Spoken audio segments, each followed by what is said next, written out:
കാശിയുടെ സ്വന്തം വേദ. രചന നിഹ. അവതരണം ഷാഹുൽ മലയിൽ. എഡിറ്റിംഗ് ഫൈസൽ സി എന്ന് ഊഞ്ഞേരി. എന്താണോ നാവർങ്ങിപ്പോയോ? എന്റെ മകനിനി എന്താ ചെയ്യേണ്ടതെന്ന് കല്യാണത്തിന് താല്പര്യമില്ലെങ്കിൽ അവർക്ക് ആദ്യം പറഞ്ഞുകൂടായിരുന്നോ? മുഹൂർത്തം വരെ കാര്യങ്ങൾ എത്തിച്ചു വെച്ച് ഞങ്ങൾ നാണം കെടുത്തേണ്ട കാര്യം എന്തായിരുന്നു? തമ്പി താഴ്ന്ന് സമാധാനിക്ക്. നാട്ടുകാരൊക്കെ നോക്കുന്നു. ഇനി നമ്മൾ ചിന്തിക്കേണ്ട കാര്യം നാണക്കേട് ഒഴിവാക്കി ഈ പ്രശ്നം ഇങ്ങനെ പരിഹരിക്കുന്ന. ദേഷ്യത്താൽ വിറച്ചുകൊണ്ട് പറയുന്ന തമ്പിയെ സമാധാനിപ്പിക്കാനെന്ന വണ്ണം അയാളുടെ ഉറ്റ സുഹൃത്ത് രഘു പറഞ്ഞു. എനിക്ക് മകളൊന്നല്ല. എന്റെ മൂത്ത മകൾ ചെയ്ത തെറ്റിന് പരിഹാരമായിട്ട് ഇളയവള് സിദ്ധാർത്ഥിന് വിവാഹം ചെയ്തുതരാൻ ഞങ്ങൾക്ക് സമ്മത. അതും ഈ മുഹൂർത്തത്തിൽ തന്നെ. അത്രയും നേരം അപമാന ഭാരത്താൽ തലയും താഴ്ത്തിയിരുന്നയാൾ അവസാന വാക്കെന്നവണ്ണം പറഞ്ഞതും അമ്മയെ താങ്ങിപ്പിടിച്ച് കണ്ണീർ പൊഴിച്ചിരുന്ന ആ 18-കാരി അവിശ്വസനീയതയോടെ അച്ഛന്റെ മുഖത്തേക്ക് നോക്കി. അച്ഛനെന്തൊക്കെ പറയുന്നേ? എന്റെ മോള് സമ്മതിക്കണം, അല്ലെങ്കിൽ അച്ഛന്റെ മോളിനി കാണില്ല. തനിക്ക് മുന്നിൽ കൈകൂപ്പി നിൽക്കുന്ന അച്ഛന്റെ മുഖത്തോങ്ങി മറുത്തു പറയാൻ അവൾക്ക് സാധിക്കുമായിരുന്നില്ല. മോൾക്ക് സമ്മതമല്ലേ? എനിക്ക് സമ്മതം. How salad. ഫോൺ ഓഫ് ചെയ്തുകൊണ്ട് അവൾ ആലോചിച്ചു. സംഭവം ക്ലീഷയാണ്, എങ്കിലും കൊള്ളാം. ഇനി ബാക്കി വായിക്കണമെങ്കിൽ ഈ ചേച്ചിയുടെ അടുത്ത് ചെല്ലണം. ഇന്നിനി വായിക്കേണ്ട, നേരെ ഇത്രയായില്ലേ? ക്ലോക്കിലായി കാണുന്ന 11 നേരെയുള്ള മണിക്കൂർ സൂചിയിൽ നോക്കി വാമിക എന്ന വാമി ചിന്തിച്ചു. തിരിഞ്ഞു മറിഞ്ഞൊന്നും കിടന്നിട്ട് ഉറക്കം വരാത്തതുകൊണ്ട് അവൾ വെള്ളം കുടിക്കാനായി അടുക്കളയിലേക്ക് നടന്നു. 4-8 പോലെയുള്ള തറവാട് വീട്ടിൽ വല്ലാത്തൊരു നിശബ്ദം നിറഞ്ഞിരുന്നു. എങ്കിലും അവിടെ മുഴുവൻ പതിവില്ലാത്തൊരു വെളിച്ചമുണ്ടായിരുന്നു. ഒരു സംശയത്തോടെ അവൾ മുന്നോട്ട് നടക്കുമ്പോഴായിരുന്നു വെപ്രാളപ്പെട്ടുകൊണ്ട് മുറിയും പൂട്ടി ഇറങ്ങുന്ന വേദുവിനെ കണ്ടത്. ഒന്ന് മുഖവും ചുളിച്ച് വേദുവിനെ നോക്കിയപ്പോഴാണ് അവളുടെ കയ്യിലുള്ള വലിയ ബാഗിലായി വാമിയുടെ നോട്ടം എത്തിയത്. 2 ദിവസത്തിനകം മുറച്ചെറുക്കനുമായി വിവാഹം ഉറപ്പിച്ചിരിക്കുന്ന വേദയുടെ ലക്ഷ്യം മനസ്സിലാക്കാൻ വാമി കൂടുതൽ ചിന്തിക്കേണ്ടി വന്നില്ല.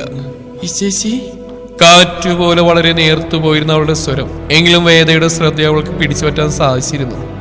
വേദയുടെ ചെന്നിയിൽ നിമിഷ നേരങ്ങൾ കൊണ്ട് വിയർപ്പ് തുള്ളിയിൽ രൂപപ്പെട്ടു. മോളെ വാമി. എന്തു പറയണമെന്നറിയാതെ വേദു തെറ്റിയതവളെ പോലെ തലയും കുനിച്ച് നിന്നു. ബാഗിലായുള്ള വേദയുടെ പിടിമുറുക്കിയതും വാമി സങ്കടത്തോടെ അവളെ നോക്കി. ഈ ചേച്ചി എന്നെ കൂടെ കൂട്ടുവോ? എന്തിനാണ് ഈ ഒളിച്ചോട്ടമെന്ന് വാമിയോളം മറ്റാർക്കറിയാം. അതായിരിക്കാം എന്തിനെന്നോ ഏതിനെന്നോ എന്നതിന് പകരം അവളിൽ നിന്ന് ഈ ചോദ്യം വന്നത്. വേദു വിശ്വാസം വരാത്ത പോലെ വാമിയെ നോക്കി. എന്ത് വിശ്വസിച്ചാണ് വാമി കൂടെ കൊണ്ടുപോവുക? തന്റെ കാര്യം തന്നെ ഒരു ഉറപ്പുമില്ല.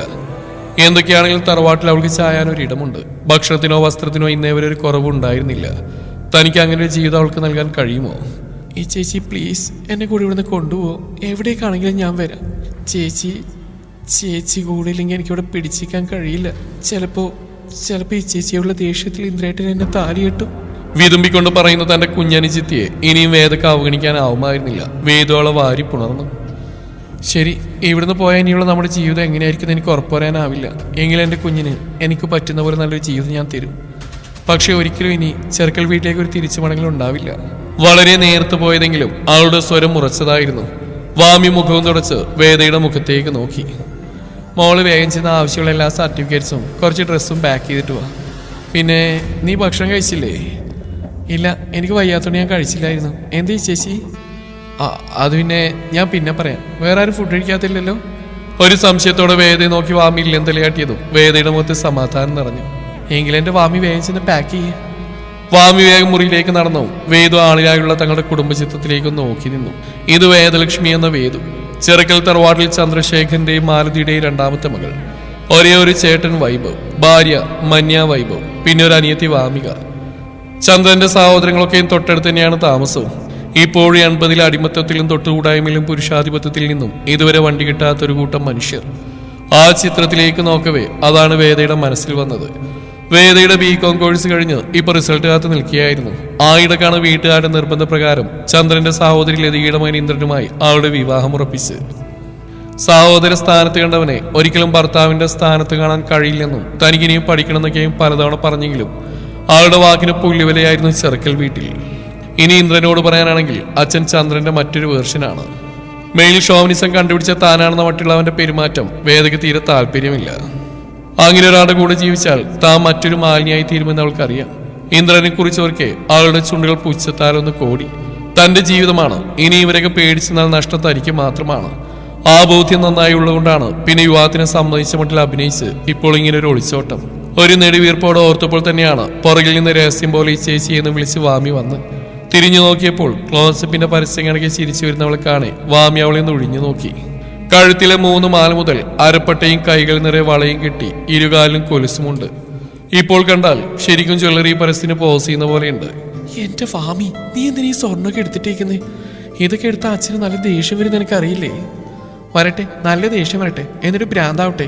അല്ല പിന്നെ എങ്ങനെയെങ്കിലും എനിക്ക് എന്റെ ദേഷ്യം തീർക്കണം. എനിക്ക് CA പഠിക്കാൻ ആഗ്രഹമുണ്ടെന്ന് ഞാൻ പറഞ്ഞ് കാല് പിടിച്ച് കരഞ്ഞതല്ലേ? എന്നിട്ട് അച്ഛൻ എന്താ ചെയ്യാൻ പോയത്? ഈ പട്ടികാളിൽ BA മലയാളത്തിന് ചേർക്കാൻ പോയി. അതിന്റെ ദേഷ്യം എനിക്ക് ഇങ്ങനെയെങ്കിലും തീർക്കണം. ഈ ചേച്ചി പറ്റില്ലെന്ന് പറയരുത്. ഞാൻ കുറച്ച് പൈസയും ബാഗിലെടുത്ത് വെച്ചിട്ടുണ്ട്. നീ ഇത് എവിടുന്ന് എടുത്തതാ? വേദു തലയിൽ കൈവച്ചുകൊണ്ട് വാമിയോട് ചോദിച്ചു. ഞാൻ അനുഗ്രഹമായിക്ക് അച്ഛൻ്റെ അമ്മയുടെ അടുത്ത് പോയതായിരുന്നു. അവിടെ ചെന്ന് നോക്കും മുറിയുടെ കതക് അടച്ചിട്ട് ലൈറ്റ് ഓഫ് ചെയ്തിട്ടില്ല. അവരാണ് ഈ ബോധം കിട്ട് ഉറങ്ങുന്നു. ഞാൻ വെറുതെ അമ്മയുടെ ആമാടപ്പെട്ടി തുറന്നു നോക്കിയപ്പോൾ ദേ കിടക്കുന്ന സ്വർണം. നമുക്ക് ചിലവിന് പണം വേണ്ടേ? അതുകൊണ്ട് ആദ്യം ഒരു മാല മാത്രം എടുക്കാമെന്ന് കരുതിയതാ. പക്ഷെ അച്ഛൻ്റെ മുഖത്ത് നോക്കിയപ്പോൾ അതിന് സാധിച്ചില്ല. കൂടെ അച്ഛൻ പണിക്കാർക്ക് കൊടുക്കാൻ വെച്ച കാശും കൂടെ എടുത്തു. നിഷ്കളങ്കമായ ചിരിയോടെ പറയുന്നവളെ കാണേ ഇനിയൊന്നും പറയാനില്ലാത്ത മട്ടിൽ വേദു തലയാട്ടി. ഈ ചേച്ചി എന്താ നോക്കിക്കുന്നേ? നമുക്ക് പോണ്ടേ? വാ, ആരെങ്കിലും എണീക്കുന്നതിന് മുമ്പ് പോവാം. രാവിലെ ആവുന്നവരെ ഈ വീട്ടിൽ ആരും ഉണരില്ലെന്ന് പറയാൻ തോന്നിയെങ്കിലും വേദു അത് പറഞ്ഞില്ല. അല്ലെങ്കിൽ തന്നെ വെളിയില്ലാത്ത കൊച്ചാണ്. ഇനി അതുകൂടെ അറിഞ്ഞാൽ എന്തൊക്കെ കാണിച്ചു കൂട്ടെന്നറിയില്ല. പിന്നെ ഇരുവരും ലഗേജുകളൊക്കെ എടുത്ത് പുറത്തേക്ക് ഇറങ്ങി. വീടിന് കുറുകെയുള്ള പാലവും കടന്ന് കുറച്ചങ്ങെത്തിയപ്പോൾ അവർക്ക് മുന്നിലായ ഒരു കാർ വന്ന് നിർത്തി. വാമി പേടിച്ചുകൊണ്ട് വേദയുടെ കയ്യിലായി പിടിമുറുക്കി. എന്നാൽ അടുത്ത നിമിഷം ഡോറും തുറന്ന് പുറത്തിറങ്ങിയ ആളെ കാണെ അവൾ അമ്പരന്നു. മയ്യേട്ടൻ, ഇതെങ്ങനെ? വേദു വേമ, ട്രെയിൻ ടൈം ആവറായി. ഇതെന്താ വാമി? മയ്യേട്ടപ്പി ഒന്നും ചോദിക്കരുത്. ഇവളവിടെ ഇട്ടിട്ട് പോകാൻ എനിക്ക് മനസ്സ് വെക്കുന്നില്ല, പ്ലീസ്. ദയനീയമായ വേദയുടെ സംസാരം കേൾക്കെ മായി പിന്നെയൊന്നും പറഞ്ഞില്ല. Train ticket? ബാക്കി പറയാതെ വേദു മായിയുടെ മുഖത്തേക്ക് നോക്കി. വാമിയുടെ കയ്യിൽ ആധാറില്ലേ? ഫൈനായിട്ട് കുറച്ച് പൈസ കൂടുതൽ കൊടുത്താൽ TT ടിക്കറ്റ് തരും. നിങ്ങൾ വേഗം കയറി, ട്രെയിൻ ടൈം ആവറായി. യാത്രയിലുടനീളം അവർക്കിടയിൽ മൗനം നിറഞ്ഞിരുന്നിരുന്നു. റെയിൽവേ സ്റ്റേഷൻ എത്തിയതും ട്രെയിൻ വന്നത് ഒരുമിച്ചായിരുന്നു. പിന്നെ വെപ്രാളത്തോടെ ലഗേജുകൾ കയ്യിലാക്കി വേഗം ഓടി ട്രെയിനിൽ കയറി. പോകുന്നതിന് മുമ്പേ വേദു മായിയെ മുറുകെ കെട്ടിപ്പിടിച്ചു. അവനൊരു ചിരിയോടെ അവളെ ചേർത്ത് പിടിച്ചു. ഇനി ഒരിക്കലും തിരിച്ചു വരണ്ട. വലുതായിട്ടൊന്നും അറിയില്ലെങ്കിലും മന്യ പറഞ്ഞ് എനിക്കറിയാൻ കാര്യങ്ങൾ. പറഞ്ഞില്ലെന്നേ ഉള്ളൂ. നിങ്ങളും എനിക്ക് മന്യെ പോലെയാ. എന്തെങ്കിലും ആവശ്യമുണ്ടെങ്കിൽ ഒരു വിളിക്കപ്പുറം ഈ ഏട്ടനുണ്ടാവും. തന്റെ നെറുകയിൽ തലോടിക്കൊണ്ട് പറയുന്നവനെ വേദ കണ്ണു നിറച്ച് നോക്കി. ഒരു ഏട്ടൻ എന്ന നിലയിൽ വൈഭവ് പരിചയപ്പെടുത്തിയതാണ് മന്യയുടെ സഹോദരി മഹാദേവ് ഇരുവർക്കൊരു തണല് നൽകിയത്. ട്രെയിൻ നീങ്ങി തുടങ്ങിയതും വേദു അവനിൽ നടന്നു മാറി ട്രെയിനിലേക്ക് കയറി. വാമി സൈഡിൽ നിന്ന് കൈവീശി ടാറ്റ പറയുന്നുണ്ട്. തിരിച്ചുമായും പുഞ്ചിരിയോടെ കൈവീശി കാണിക്കുന്നുണ്ട്. ഒരേ ഏട്ടന്റെ ആദി മയുടെ ഉള്ളിൽ നിറയുന്നുണ്ടെങ്കിലും മന്യക്ക് കൊടുത്ത വാക്കാണ് ഇവരെങ്കിലും ആ നശിച്ച വീട്ടിൽ നിന്ന് രക്ഷിക്കണമെന്ന്. എന്താ വാമി വീഴ്ച നോക്കുന്നത്? നിനക്കൊന്നും ചോദിക്കാനില്ലേ? നമ്മളെ ഇങ്ങോട്ടേക്കാണ് പോകുന്നതെന്ന് മനസ്സിലായില്ലേ? അത് ഞാൻ അനൗൺസ്മെന്റ് കേട്ടു. ചെന്നൈ അല്ലേ? പക്ഷെ മയ്യേട്ടൻ? അതെ, മയ്യേട്ടൻ. ഏട്ടുള്ളതുകൊണ്ടാ ഞാനിപ്പോൾ ഇവിടെ സമാധാനത്തോടെ ഇരിക്കുന്നത്. എല്ലാത്തിലുപരി എൻ്റെ കടപ്പാട് അത്രയും ഏടത്തിയോടാ. മഞ്ഞേടത്തിയോടോ? ഒന്നും മനസ്സിലാവാതെ വാമിയോടെ മുഖത്തേക്ക് നോക്കി. അതെ, ഏടത്തിയുടെ മോട്ടിവേഷൻ കൊണ്ടാടി എനിക്ക് ഇത്രയും ധൈര്യം കിട്ടിയത്. കൂടാതെ ഇന്ന് രാത്രി വീട്ടിലുണ്ടാക്കിയ ഭക്ഷണത്തിൽ ഉറക്കുളി ചേർത്ത് മയക്കി കിടത്തിയതും ഏടത്തിയുടെ ഐഡിയ ആയിരുന്നു. ഭാഗ്യത്തിന് നീ അത് കഴിച്ചില്ല. വെയിറ്റ്, അപ്പൊ അതാണല്ലോ അവർക്ക് ബോധം കെട്ടി കിടന്നുറങ്ങിയത്? അതിന് വേദു മനോഹരമായി ഒന്ന് പുഞ്ചിരിച്ചു കൊടുക്കുക മാത്രമേ ചെയ്തുള്ളൂ. അപ്പൊ അങ്ങനെയാണ് കാര്യമല്ലേ? പാവ ഏടത്തി. ഏട്ടൻ അവരോട് കാണിക്കുന്ന വെച്ച് നമ്മളോടൊന്ന് ചിരിക്കൂടി ചെയ്യരുത്. അങ്ങനെയുള്ള ഏടത്തിയാ ഇപ്പൊ ഈ ചേച്ചിക്ക് വേണ്ടി കണ്ട റിസ്ക് അത്രയും എടുത്തത്. ഏട്ടനോ അച്ഛനോ ഏടത്തി ഈ ചേച്ചിയെ സഹായിച്ചെന്ന് പോലെ അറിഞ്ഞാൽ തീർന്നു. വാമി വാതോരാ മഞ്ഞയെ കുറിച്ച് പറയുന്നത് വേദു വെറുതെ കേട്ട് നിന്നതേ ഉള്ളൂ. ഇങ്ങനെ ഒരു രക്ഷപ്പെടൽ അവൾക്ക് കടപ്പാട് മുഴുവൻ മഞ്ഞയോടാണ്. മഞ്ഞ പറഞ്ഞുകൊണ്ടുകൂടിയാണ് അവളുടെ സഹോദരനായ മഹി അവരെ സഹായിച്ച്. ഇപ്പോൾ അവരുടെ കൂടെ മെഡിക്കൽ കോളേജിൽ പഠിച്ച ഒരു കുട്ടിയുടെ അടുത്തേക്കാണ് ഇരുവരും പോകുന്നത്. മഞ്ഞയോട് എങ്ങനെ നന്ദി പറയണമെന്ന് അവൾക്ക് അറിയില്ല. എങ്കിലും വാമി പറഞ്ഞ പോലെ ഏതെങ്കിലും വഴി ഇതിനൊക്കെ പിന്നിൽ മഞ്ഞയുടെ കരങ്ങൾ കൂടെയുണ്ടെന്ന് അച്ഛനോ ഏട്ടനോ അറിഞ്ഞാൽ എന്താണ് സംഭവിക്കുക എന്ന് ഊഹിക്കാൻ പോലും കഴിയില്ല. ഇപ്പോൾ തന്നെ ദയനീയമാണ് ചെറുക്കലിൽ മഞ്ഞയുടെ അവസ്ഥ. ഇനി താൻ കാരണം അതൊന്നുകൂടെ വഷളാവുന്ന വേദക്ക് ആലോചിക്കാൻ പോലും ആവില്ല. ഇത്രയൊക്കെ സഹിച്ച് എന്തിനാണ് ഇങ്ങനെ കടിച്ചു തൂങ്ങി നിൽക്കുന്നതെന്ന് മഞ്ഞയോട് പലതവണ വേദ ചോദിച്ചിട്ടുണ്ട്. മയ്യെ പോലെ ഏട്ടൻ സംരക്ഷിക്കാനുള്ളപ്പോൾ എന്തിനാണ് ഇങ്ങനെ കഷ്ടപ്പെടുന്നത്? പക്ഷെ എപ്പോഴും അവളുടെ മറുപടി കഴുത്തിലായി വൈഭവണിഞ്ഞ താലിയായിരുന്നു. ഒരുപക്ഷെ അത്രയേറെ അതിന്റെ പവിത്രതയിൽ അവൾക്ക് വിശ്വാസമുണ്ട്. കൂടാതെ ഉള്ളിലെവിടെയോ വൈഭവ് താൻ സ്നേഹിക്കുന്ന പോലെ തന്നെയും തിരിച്ച് സ്നേഹിക്കുന്ന ഒരു പ്രതീക്ഷയും. മനിയുടെയും വൈഭവിന്റെയും കാര്യമോർക്കെ വേദം വിശ്വസിച്ചു പോയി. എല്ലാം ഒന്ന് ഒതുങ്ങുന്നവരെ അങ്ങോട്ടും ഇങ്ങോട്ടും വിളിക്കരുതെന്ന് ആദ്യമേ പറഞ്ഞിരുന്നു. ഇനി അങ്ങോട്ട് എന്തെങ്കിലും ആവശ്യമുണ്ടെങ്കിൽ തന്നെ മനി ഇങ്ങോട്ട് വിളിക്കും. Hi, I am Janaki and you are Vedu, right? Yes, and this is my younger sister Vami. I know both of you girls. Mani കൂപ്പിട്ടപ്പോൾ സൊന്നിയാച്ച്. And I didn't expect you will be here too. പറ്റുന്ന പോലെ മലയാളത്തിലാണ് ജാനി സംസാരിക്കുന്നത്. അത് കൂടെ കൂട്ടോ എന്ന് ചോദിച്ചപ്പോൾ ഇവൾ അവിടെ ഇട്ടേച്ച് വരാൻ തോന്നിയില്ല. ദുരഭിമാനം തലക്ക് പിടിച്ച കൂട്ടങ്ങളാ. ചിലപ്പോൾ എന്നെ കെട്ടിയില്ലെങ്കിൽ കുഞ്ഞാണെന്ന് പോലും നോക്കാതെ ഇവൾ ഇന്ദ്രേട്ടനെ കൊണ്ട് കെട്ടിക്കും. അങ്ങനെ വല്ലതും സംഭവിച്ചാൽ പിന്നെ ഈ ജന്മത്തിലേക്ക് സമാധാനം ഉണ്ടാവില്ല. തനിക്ക് മുമ്പിൽ വാടിത്തളം നിൽക്കുന്ന 2 പെൺകുട്ടികളെ കാണേ ജാനിയും പിന്നെ അതിനെ പറ്റിയൊന്നും ചോദിച്ചുമില്ല. സോ വേദു, ഇതാണ് ഉനക്കാകെ സെറ്റ് ചെയ്ത അപ്പാർട്ട്മെന്റ്. ആനാ ഒരു ബെഡ്റൂം മട്ടും ഇருக்கு. നിങ്ങളത് ഓക്കെ അല്ലേന്നാ 2 ബെഡ്റൂമുള്ളത് അറേഞ്ച് பண்ணலாம். കുറച്ച് ടൈം എടുക്കും. അതൊരിക്കലും വീട്ടിൽ നിൽക്കണം. അയ്യോ ചേച്ചി, അതൊന്നും വേണ്ട, ഞങ്ങൾക്ക് ഇതന്നെ ധാരാളം. ചേച്ചിക്ക് ഒരു ബുദ്ധിമുട്ടായല്ലേ? മടിച്ചോണ്ടവൾ പറഞ്ഞു നിർത്തിയതും ജാനി അവർ അനുകമ്പയോടെ നോക്കി. Mani is my best friend and എന്നെ വിശ്വസിച്ചിട്ടാ അവൾ നിങ്ങളെങ്കിൽ അയച്ചത്. സോ എന്നോട് എന്നെ കേൾക്കാനും മടി വേണ. ഓക്കെ, ഇതൊന്നും എനിക്കൊരു ബുദ്ധിമുട്ടേ അല്ല. ഉന്മേഷ് சொன்னா നിങ്ങൾ നേരെ വീട്ടിൽ കൊണ്ടുപോകാൻ എനിക്ക് താല്പര്യം. ബട്ട് അതിന് നീക്ക് ഓക്കെ അല്ലാത്തതാ. ഇപ്പോഴും ഞാൻ പറയുന്നു, ഇത് വേണ്ടെന്ന് വെച്ച് എൻ കൂടെ വീട്ടിൽ വന്നൂടെ? അവിടെ എല്ലാവരും നിങ്ങളെ പൊന്നുപോലെ നോക്കും. മഞ്ഞയ്ക്കും പിന്നെ ഒരു ടെൻഷൻ ഇരിക്കില്ല. അതല്ലേ നല്ല വേദു? അതൊന്നും വേണ്ടേച്ചി. ഇപ്പം തന്നെ ഞങ്ങൾ ഒരുപാട് ബുദ്ധിമുട്ടിച്ചു. ചേച്ചി ചെയ്യുന്ന ഉപകാരം ഞങ്ങൾ മരിച്ചാലും മറക്കില്ല. ചെറുക്കലിൽ നിന്ന് രക്ഷപ്പെടേണ്ട സ്വപ്നത്തിൽ പോലും ഉണ്ടായിരുന്നില്ല. ഏടത്തെയും മയ്യണ്ണും ചേച്ചിയില്ലായിരുന്നെങ്കിൽ ഞാനിപ്പോൾ അയാളുടെ താലിയും കഴുത്തിലിട്ട് അയാളുടെ അടിമയായിട്ട് ജീവിതം തുടങ്ങിയേനെ. അതിനെങ്ങനെ നന്ദി പറയണമെന്ന് എനിക്കറിയില്ല. കൈയും കൂപ്പി കണ്ണു നിറച്ച് പറയുന്ന തൻ്റെ ഈ ചേച്ചിയെ കാണേ വാമിയും കരഞ്ഞു പോയിരുന്നു. ജാനി 2 പേരെയും ചേർത്ത് പിടിച്ചുകൊണ്ട് അവരുടെ കണ്ണുനീർ തുടച്ചു കൊടുത്തു. അവർക്ക് അത്യാവശ്യം വേണ്ട സാധനങ്ങളൊക്കെ വാങ്ങിച്ചു കൊടുത്തതിന് ശേഷമാണ് പിന്നെ ജാനി പോയത്. കുറഞ്ഞ സമയം കൊണ്ട് തന്നെ മൂവർക്കും തമ്മിൽ നല്ലൊരു അടുപ്പം തോന്നിയിരുന്നു. ഒരു ബെഡ്റൂം മാത്രമുള്ള അത്യാവശ്യം സൗകര്യമുള്ള ഒരു അപ്പാർട്ട്മെന്റ് ആയിരുന്നത്. സാധനങ്ങൾ വാങ്ങി വന്ന ഉടനെ തന്നെ വേദയും വാമിയും ക്ലീനിങ് തുടങ്ങി. എല്ലാം ഒന്ന് കഴിഞ്ഞപ്പോൾ തന്നെ രാത്രിയായിരുന്നു. പിന്നെ അന്നത്തെ ഭക്ഷണം താഴെയുള്ള ഒരു ചെറിയ തട്ടുകടയിൽ നിന്നാണ് വാങ്ങിയത്. യാത്രാക്ഷീണമൊക്കെ കൊണ്ട് ഇരുവരും വേഗം ഉറങ്ങിപ്പോയിരുന്നു. ഇച്ചേച്ചി എന്ത് ചെയ്യുക? വേദയും വാമിയും ചെന്നൈയിൽ വന്നിട്ട് ഇന്നേക്ക് 3-ാം ദിവസം. രാവിലെ ഉണർന്ന ഉടനെ വാമി കാണുന്നത് കാര്യമായി ഫോണിൽ എന്തൊക്കെയോ നോക്കുന്ന വേദയാണ്. ക്ഷീണമുള്ളതുകൊണ്ട് വാമി കുറച്ച് ലേറ്റ് ആയിട്ടായിരുന്നു എഴുന്നേറ്റത്. അപ്പോഴേക്കും വേദു ഉപ്മാവും കാപ്പും റെഡിയാക്കിയിരുന്നു. നിനക്ക് CA ചെയ്യണ്ടേ? ചേച്ചി, ഇവിടെ 1-2 ഇൻസ്റ്റിറ്റ്യൂട്ട് ഉണ്ട്. നിന്റെ ആഗ്രഹം പോലെ CA നിനക്ക് പഠിക്കാം. ഓർബിറ്റ് ഇൻസ്റ്റിറ്റ്യൂട്ട് നിനക്കറിയില്ലേ? അതിന്റെ ബ്രാഞ്ച് ഇവിടെ ചെന്നൈയിലുണ്ട്. ഇവിടെ നിന്ന് 2 ബസ് മാറിക്കറി എത്തുന്ന ദൂരേ ഉള്ളൂ. ഇനി അതല്ല, ഓൺലൈൻ ക്ലാസ് ആണ് നീ പ്രിഫർ ചെയ്യുന്നെങ്കിൽ ഒരു ലാപ്ടോപ്പ് മേടിക്കാം. അല്ലെങ്കിൽ ഒരു ലാപ്ടോപ്പ് അത്യാവശ്യമാണ്. വളരെ കാര്യഗൗരവത്തോടെ തന്നെ വേദു പറയുമ്പോൾ വാമി അവൾ ഇറുകിയപ്പോഴൊന്ന് തോളിലായി മുഖമമർത്തി. ചെറുതായി വിറക്കുന്ന അവളുടെ ശരീരത്തിൽ നിന്ന് അവൾ കരയുകയാണെന്ന് വേദയ്ക്ക് മനസ്സിലായി. ഹൈ, എന്റെ വാമി കുഞ്ഞ് കരയാണോ? എന്താണ്? നിനക്ക് CAക്ക് പോകണ്ടേ? ചേച്ചി, അതിനൊരുപാട് കാശ് വേണ്ടേ? നമുക്കിപ്പോൾ തന്നെ rent, groceries, water bill, current ബില്ലും അങ്ങനെ ഒരുപാട് ചിലവുണ്ടാവില്ലേ? അതിനിടയിൽ ഇങ്ങനെ ചിലവ് കൂടെ. അതാണ് നിന്റെ പ്രശ്നം. എന്നാൽ ഇനി അത് ആലോചിച്ച് ടെൻഷൻ ആവേണ്ട. ഇവിടേക്ക് ഒരു മറ്റേ കയ്യിൽ ചെറിയൊരു തുക ഞാൻ കരുതി വെച്ചിരുന്നു. പിന്നെ കൂടാതെ അമ്മയുടെ ആമാടപ്പെട്ടിൽ നിന്ന് കുറച്ച് സ്വർണ്ണം എടുത്തിട്ടില്ലേ? അത് തന്നെ നമുക്ക് ധാരാളം. ഇപ്പോഴത്തെ സ്വർണ്ണവില ഞാൻ പറഞ്ഞു തരേണ്ട കാര്യമില്ലല്ലോ. ഇനി അതും പോരെങ്കിൽ ഞാനൊരു ജോലി കൂടി നോക്കുന്നുണ്ട്.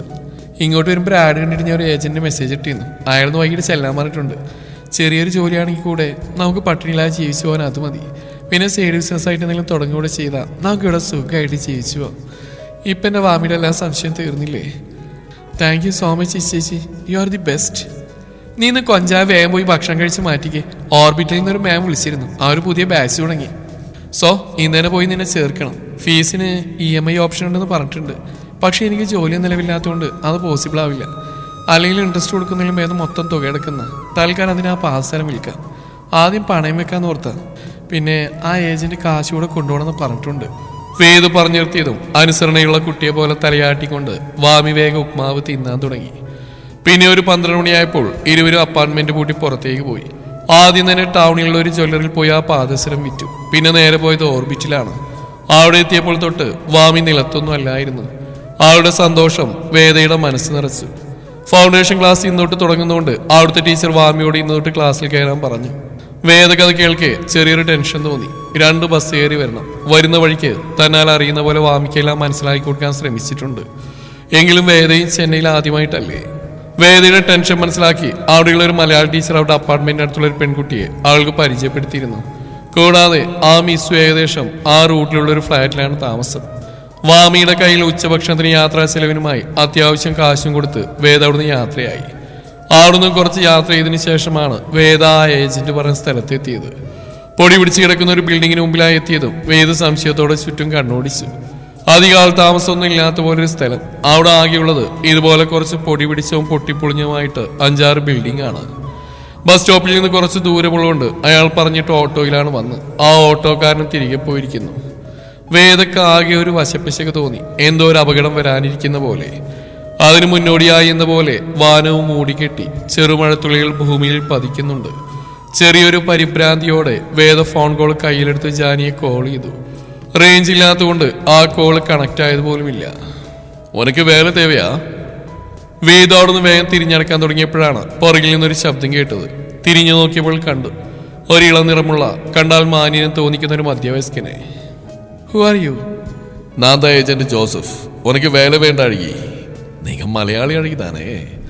ഓ ഉടലും അഴകും റൊമ്പ കാസ് എടുക്കും. അവളാകെ മൊത്തം ഒഴിഞ്ഞോണ്ട് ഭക്ഷണം ചിരിയോട് ആൾ പറഞ്ഞു. വേദയുടെ ഉള്ളിൽ വെള്ളിടി വെട്ടി. പിന്നെ ഒരു നിമിഷം പോലും പാഴാക്കാതെ അവൾ ആ ചാറ്റിൽ മഴയിൽ ബാഗ് നെഞ്ചോട് ചേർത്ത് ഓടാൻ തുടങ്ങി. പൊട്ടിപ്പൊളിഞ്ഞ ബിൽഡിങ്ങും കടന്ന് കാട്ടിലേക്ക് ഓടുന്നവളെ നോക്കി ഒരു പൂച്ചത്താൽ അയാൾ കയ്യിലെ ചുരുട്ട് ചുണ്ടോട് ചേർത്തു. എന്താ വാമി, വേദങ്ങ് പോച്ച്? രാത്രി ഭക്ഷണം കഴിക്കുമ്പോഴായിരുന്നു ജാനിക്ക് ഒരു അന്നോൺ നമ്പറിൽ നിന്ന് കോൾ വന്ന്. കോൾ എടുത്തപ്പോൾ കേട്ടതാവട്ടെ വാമിയുടെ കരച്ചിലും. കരച്ചിൽ ചീളുകൾക്കിടയിൽ വേദുവിന് എന്തോ പറ്റിയെന്നല്ലാതെ അവൾക്കൊന്നും മനസ്സിലായില്ല. പിന്നെ ഒട്ടും അമാന്തിക്കാതെ അവൾ അവരുടെ അപ്പാർട്ട്മെന്റിലേക്ക് വന്നതാണ്. ജാനിയെ കണ്ടതും ഒരാശ്രയത്തിനെന്ന പോലെ വാമി അവളെ ചുറ്റിപ്പിടിച്ചു. ഈ ചേച്ചിയെ കാണുന്നില്ല, ഏതോ ഏജന്റിനെ കാണാൻ പോകുന്നു പറഞ്ഞു. എനിക്ക് പേടിയാവുന്നു ചേച്ചി. ഈ ചേച്ചിക്ക് എന്തോ. കരച്ചിലിനിടെ പലയിടത്തും വാമിയുടെ വാക്കുകൾ മുറിഞ്ഞു പോകുന്നുണ്ടായിരുന്നു. അറിയാത്ത നാട്ടിൽ രണ്ട് പെൺകുട്ടികൾ ഒരു താമസ സ്ഥലം മാത്രം തയ്യാറായി കൊടുക്കുക മാത്രം ചെയ്തിൽ ജാനിക്ക് വല്ലാത്ത കുറ്റബോധം തോന്നി. ഏയ് വാമി, അളുകാതെ. വേദുവിനൊന്നുമില്ല. ഇപ്പൊ നമുക്ക് എന്റെ വീട്ടിൽ പോവാം. ഈ ചേച്ചിയെ പറ്റി നമുക്ക് അന്വേഷിക്കാം. നിനക്ക് എമ്മേലെ നമ്പിക്കില്ലയാ? അവളുടെ കണ്ണുനീര് തുടച്ചുകൊണ്ട് ജാനി ചോദിച്ചു. വാമി പതിയെ തലയാട്ടി. പിന്നെ ഒട്ടും വഹിക്കാതെ അവർ അപ്പാർട്ട്മെന്റും പൂട്ടി ജാനിയുടെ വീട്ടിലേക്ക് പോയി. ഇടയിൽ മന്യയെ വിളിച്ച് വേദയുടെ ഫോട്ടോ അയപ്പിക്കാനും പറയാൻ മറന്നില്ല. എന്തിനാണെന്ന് അറിയില്ലെങ്കിലും മന്യ വേഗം അവളുടെ ഫോട്ടോ ഷെയർ ചെയ്ത് കൊടുത്തു. ജാനി ഉടനെ അതാണ് എന്ന് സേവ് ചെയ്ത നമ്പറിൽ ഫോർവേഡ് ചെയ്തു. ശരീരത്തിൽ എവിടേക്കോ ഒരു നീറ്റൽ, ദേഹത്ത് അനുഭവപ്പെടുന്ന അസഹ്യമായ തണുപ്പും. ഒന്ന് രണ്ട് തവണ കണ്ണു ചിമ്മി തുറന്നപ്പോൾ കണ്ണിലേക്ക് ശക്തമായി വീഴുന്ന മഴത്തുള്ളികൾ അവളുടെ കാഴ്ചയെ മറച്ചു. ഓട്ടത്തിനിടയിൽ എപ്പോഴോ ഒരു വള്ളിയിൽ തടഞ്ഞു മറിഞ്ഞു വീണതായിരുന്നു വേദു. വീഴ്ചയിൽ ചെറുതല്ലാത്ത രീതിയിൽ അവളുടെ തലടുത്തുള്ള കരിങ്ങിൽ തട്ടിയതോടെ ബോധം പോയിരുന്നു. ഒന്ന് വേച്ചുകൊണ്ടാണെങ്കിലും അവൾ അടുത്തുള്ള വലിയ മരത്തിന് കീഴെ ചാഞ്ഞു കിടന്നു. മുഖത്തെ ജലാംശം അവൾ കൈകൾ കൊണ്ട് തുടച്ചു നീക്കാനൊരു ശ്രമം നടത്തി. ഒന്ന് രണ്ട് നിമിഷം വേണ്ടി വന്നു വേദക്ക് സ്ഥലകാലബോധം വീണ്ടെടുക്കാൻ. മനസ്സിലായി വാമിയുടെ മുഖം ഓർമ്മ വന്നു. അവളുടെ കണ്ണിൽ വെള്ളമുരുണ്ടുകൂടി. പേടിച്ചു കാണും. അടുത്ത നിമിഷം ആ ഏജന്റിന്റെ ക്രൂരമായ മുഖമോർക്കെ അവളുടെ ശരീരം ഒന്ന് വിറച്ചു. അവളുടെ മനസ്സിൽ ഭയം നിറഞ്ഞു. ശ്വാസം അടക്കി പിടിച്ചവൾ ആ മരത്തിനോട് ചേർന്ന് നിന്നു. ഈശ്വര, ഞാൻ എന്ത് തെറ്റിയതിട്ട് എന്നോട് ഇങ്ങനെ? ഒന്ന് സമാധാനത്തോടെ ജീവിച്ച് തുടങ്ങുന്നല്ലേ ഉള്ളൂ. അതിനു മുമ്പേ വീണ്ടും പരീക്ഷിക്കുകയാണോ നീ? എന്റെ വാമി ദേവി, അയാളിൽ നിന്ന് രക്ഷിക്കണേ, പരീക്ഷിക്കല്ലേ. ഞാൻ എങ്ങനെ ഈ കാട്ടിൽ അയാളുടെ കണ്ണു വെട്ടിച്ചു പോവും? നിലാവിന്റെ വെളിച്ചം പോലുമില്ലാത്ത അന്ധകാരം നിറഞ്ഞ ആകാശത്തിൽ നോക്കി അവൾ മനമൊരുക്കി പ്രാർത്ഥിച്ചു. തോരാത്ത മഴയെ നോക്കി നിർവികാരമായി ഇരിക്കുമ്പോഴായിരുന്നു വേദൊരു വണ്ടി സ്റ്റാർട്ട് ചെയ്യുന്ന ശബ്ദം കേട്ടത്. ഉള്ളിൽ കുന്നോളം ഭയമുണ്ടെങ്കിലും അവൾ പ്രാർത്ഥിച്ചുകൊണ്ട് ശബ്ദം കേട്ട സ്ഥലത്തേക്ക് വേച്ച് നടന്നു. ഒരു മരത്തിനു പുറകിൽ നിന്ന് വേദ് ചുറ്റുമൊന്ന് കണ്ണോടിച്ചു. 5-6 പുരുഷന്മാരാണ്. ശക്തമായ മഴ കാരണം ആരും പറയുന്നതോ അവരുടെ മുഖമോ അവൾക്ക് വ്യക്തമായി കാണാൻ സാധിക്കുന്നുണ്ടായിരുന്നില്ല. ആരുടെ ശ്രദ്ധ തെറ്റുമ്പോൾ വണ്ടിയിൽ കയറി ഒളിച്ചു നിൽക്കാൻ ഓർത്ത് അവളെ ഞെട്ടിച്ചുകൊണ്ടായിരുന്നു അടുത്ത നിമിഷം അവിടെ വെടിയൊച്ചയും നിലവിളിയും ഉയർന്നത്. വേദക്ക് തന്റെ ശരീരം തളരുന്ന പോലെ തോന്നി. ഹൃദയം ഇപ്പോൾ പൊട്ടിത്തെറിക്കുമെന്ന അവസ്ഥ. മരണത്തെ മുന്നിൽ കണ്ട പോലെ അവൾ വിളറി. അടുത്ത നിമിഷം ആ കാണിനെ പോലും വിറപ്പിച്ചുകൊണ്ട് ഇടിയും മിന്നലും മഴയ്ക്ക് കൂട്ടുവന്നിരുന്നു. പേടിച്ചറണ്ട് നിൽക്കുന്നവന്റെ നെറ്റിയിൽ ഗൺ പോയിന്റ് ചെയ്തു വെച്ചിട്ടുള്ള ആ ഇടിവിളക്കാരന്റെ മുഖത്തേക്ക് അവളുടെ കണ്ണുകൾ നീങ്ങും മുമ്പേ അയാൾ അടുത്ത സെക്കൻഡ് അവന്റെ തലച്ചോറ് ചിതറിക്കൊണ്ട് ബുള്ളറ്റ് ചീറിയതും വേദം അറിയാതെ നിലവിളിച്ചു പോയി. ശരീരത്തിന്റെ ഭാരം ഒരു തൂവൽ കണക്കെ അനുഭവപ്പെടുന്ന അവൾക്ക് അറിയാൻ കഴിയുന്നുണ്ടായിരുന്നു.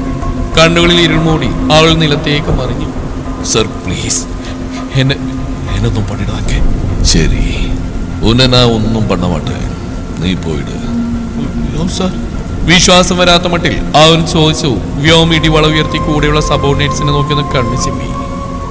Run Joseph, run. വീണ്ടും അവൻ പറഞ്ഞതേ അയാൾ മഴത്തുള്ളികൾ കൈകൊണ്ട് വടിച്ചെടുത്ത് മുന്നോട്ട് ഓടി. 5ാമത്തെ അടി അയാൾ മണ്ണിൽ വെക്കുന്നതിന് മുമ്പ് തന്നെ അവന്റെ തോക്ക് അയാളുടെ ജീവനും പറിച്ചെടുത്തിരുന്നു. മരിച്ചു കിടക്കുന്നവരൊരു പൂച്ചത്തോടെ നോക്കിക്കൊണ്ടവൻ നേരത്തെ ആ പെൺകുട്ടിയെ കണ്ട മറവിലേക്ക് നടന്നു. അതേസമയം തന്നെയായിരുന്നു ഫോണിൽ കോൾ വന്നു. മറുവശത്ത് നിന്ന് കാര്യങ്ങൾ കേട്ടതും അവൻ വാട്സാപ്പ് തുറന്നതിൽ ഇമേജ് ലോഡ് ചെയ്യാൻ വെച്ചു. തനിക്ക് മുന്നിലായി ബോധമറ്റി കിടക്കുന്ന പെൺകുട്ടിയിലേക്കായി അവന്റെ ശ്രദ്ധ. അഴിഞ്ഞുലഞ്ഞ മുടി നനവ് പറ്റി മുഖത്തേക്ക് ഒട്ടിനിൽക്കുന്ന കാരണം അവനവളുടെ മുഖം കാണുന്നുണ്ടായിരുന്നില്ല.